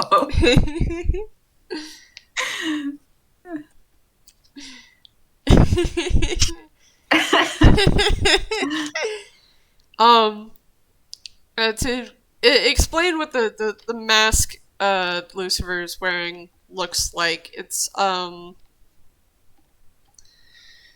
I had an idea in my head and I lost it all along the way. It no, let's say it looks a lot like Cat's mask, but instead of being like looking as if it's made of wood, it looks like it's one half has silver scales on it, and the other half has black scales, like fish scales. Oh, whoa. And you know the mask is it's a yin yang mask Hell yeah. with just holes for his eyes, which you can see now that his eyes do in fact glow. Hey, Cat and Lucifer, handshake emoji, glowing eyes. Is this some kind of metaphor I'm missing? No. And by the way, this is saving character. Lucifer's Main gonna character has glow. gonna look at Carmiña and blink. What are you talking about? I don't even know anymore. And she's just gonna start flapping her kimono. How do you call them? Her kimono sleeves. She's just flapping her kimono sleeves now. Alright, everyone's disguised. Yep. Hooray! We are also 4-hour mark.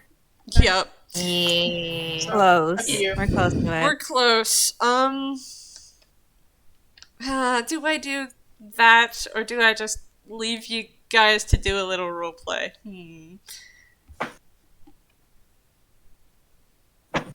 I mean, we have to decide if we're going up or staying down and continuing to, you know.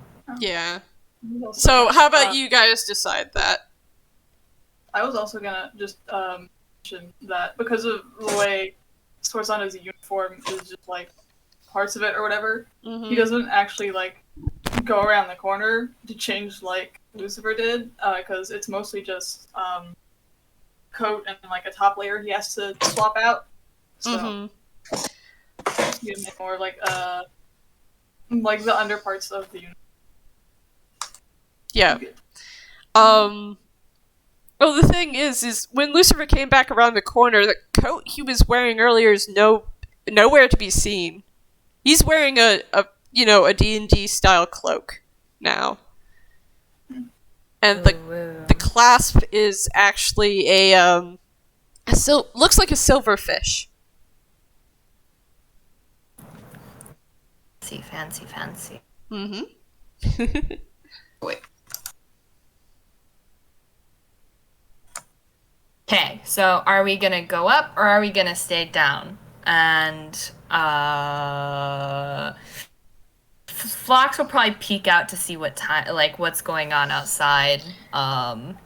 So where you are is right next to like the clothing store, right? Yeah. So this seems to be pretty out of the way.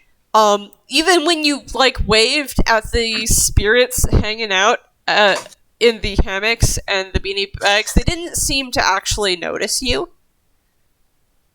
That's good.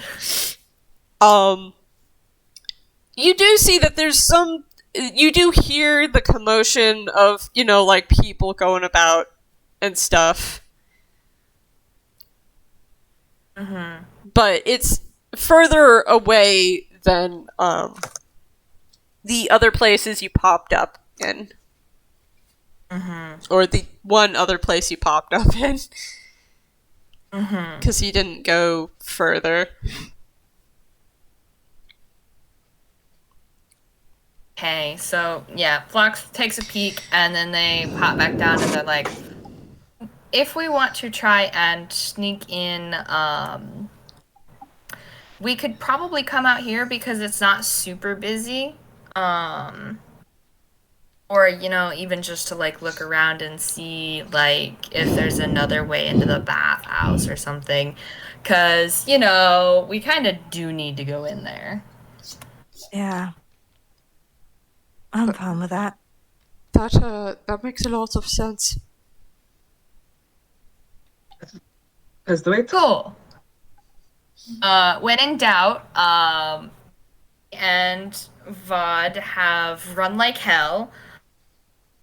There's always at least 2 of you have passed without trace or something, or you might, I don't know. But I'm super sneaky, so if nothing else, it's smash the 40 and scatter. No, wait. Maybe don't scatter, because if the We can meet if we split up. We can just meet up on the sewers, back where the ramen stand is, underneath it. Aye. But still, if we get caught, maybe it's better to at least get closer to someone who has passed without trace, because it can be cast in a group of people at the same time. Yeah. Carmiña says now, suddenly remembering that she can cast this. Yeah, it's within 30 feet. Odd and Lucy have cell phones. Well, messengers. So when in doubt, try and find one of them, and then they can theoretically call each other as long as there's signal. Little messagey thing, and it'll be fine. Don't jinx us. You just did.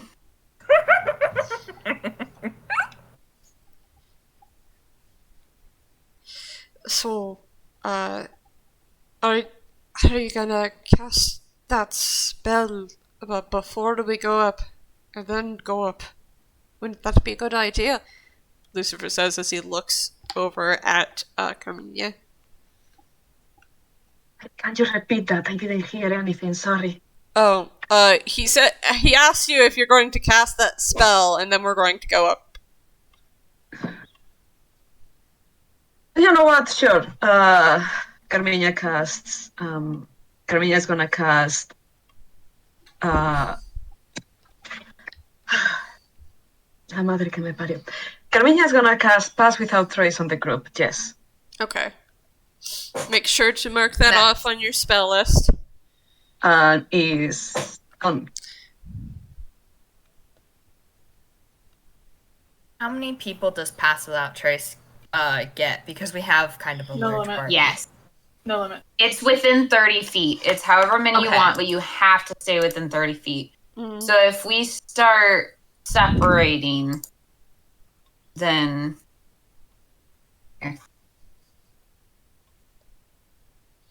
Then that'll be when the issue is. Mm-hmm. Hands. Alright, so is everyone gonna roll stealth? With that plus 10? Mm-hmm. And that's cool. I'm gonna let everyone else roll first. Oh, great. So we do our normal roll and then add 10? Mm-hmm. So it's plus your stealth modifier plus the plus 10, d20. This is great. This is fine. This is fine. Ducky's gone! Oh my god! Ducky's gone!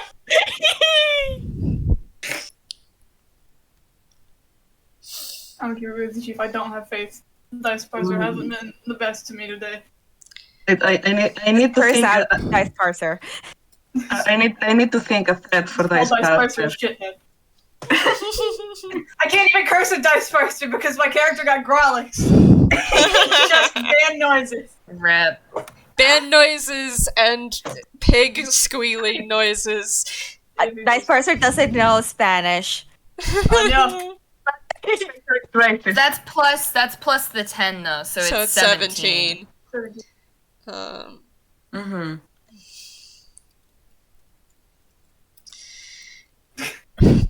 So, Lucifer got 25. Teddy got 12. Lily got even worse. Oh my god. Well, Teddy's a ghost, and Lily's also a zombie, so maybe people won't look too hard at them.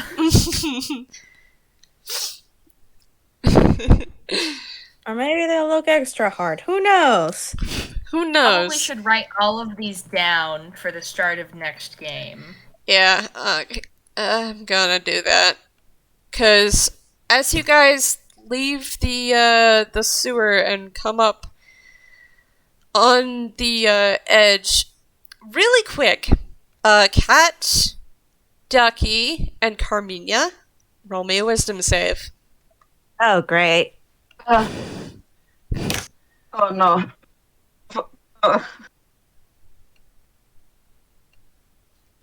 Yay, more whiz saves. This can only go well.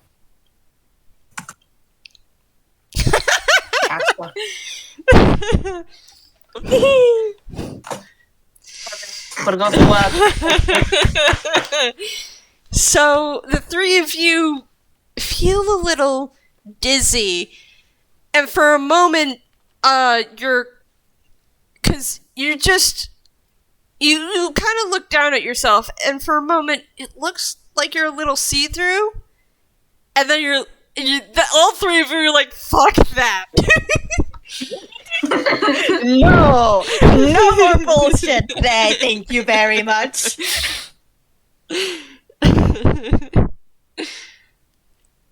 I'm not putting with this today, not right now. And by the way, the reason why this didn't affect Phlox is because Phlox ate a cookie. From Axiom liar. the Fox. And a peach. Well, the liar peach doesn't count, but the cookie did. Because Axiom made them here. Amazing. And of course, Jack is fine. Yay. And Lucifer, Teddy's been looking kind of see-through for the majority of this. But Lucifer, Teddy, and Lily all seem fine as well. We're just gonna ignore this. I'm sure this is not Work it up. fine. Thank Just you work it up. for joining us for this special long version of Lucifer's Travels. Thank you! Thank you, and bye-bye. Bye bye. Bye!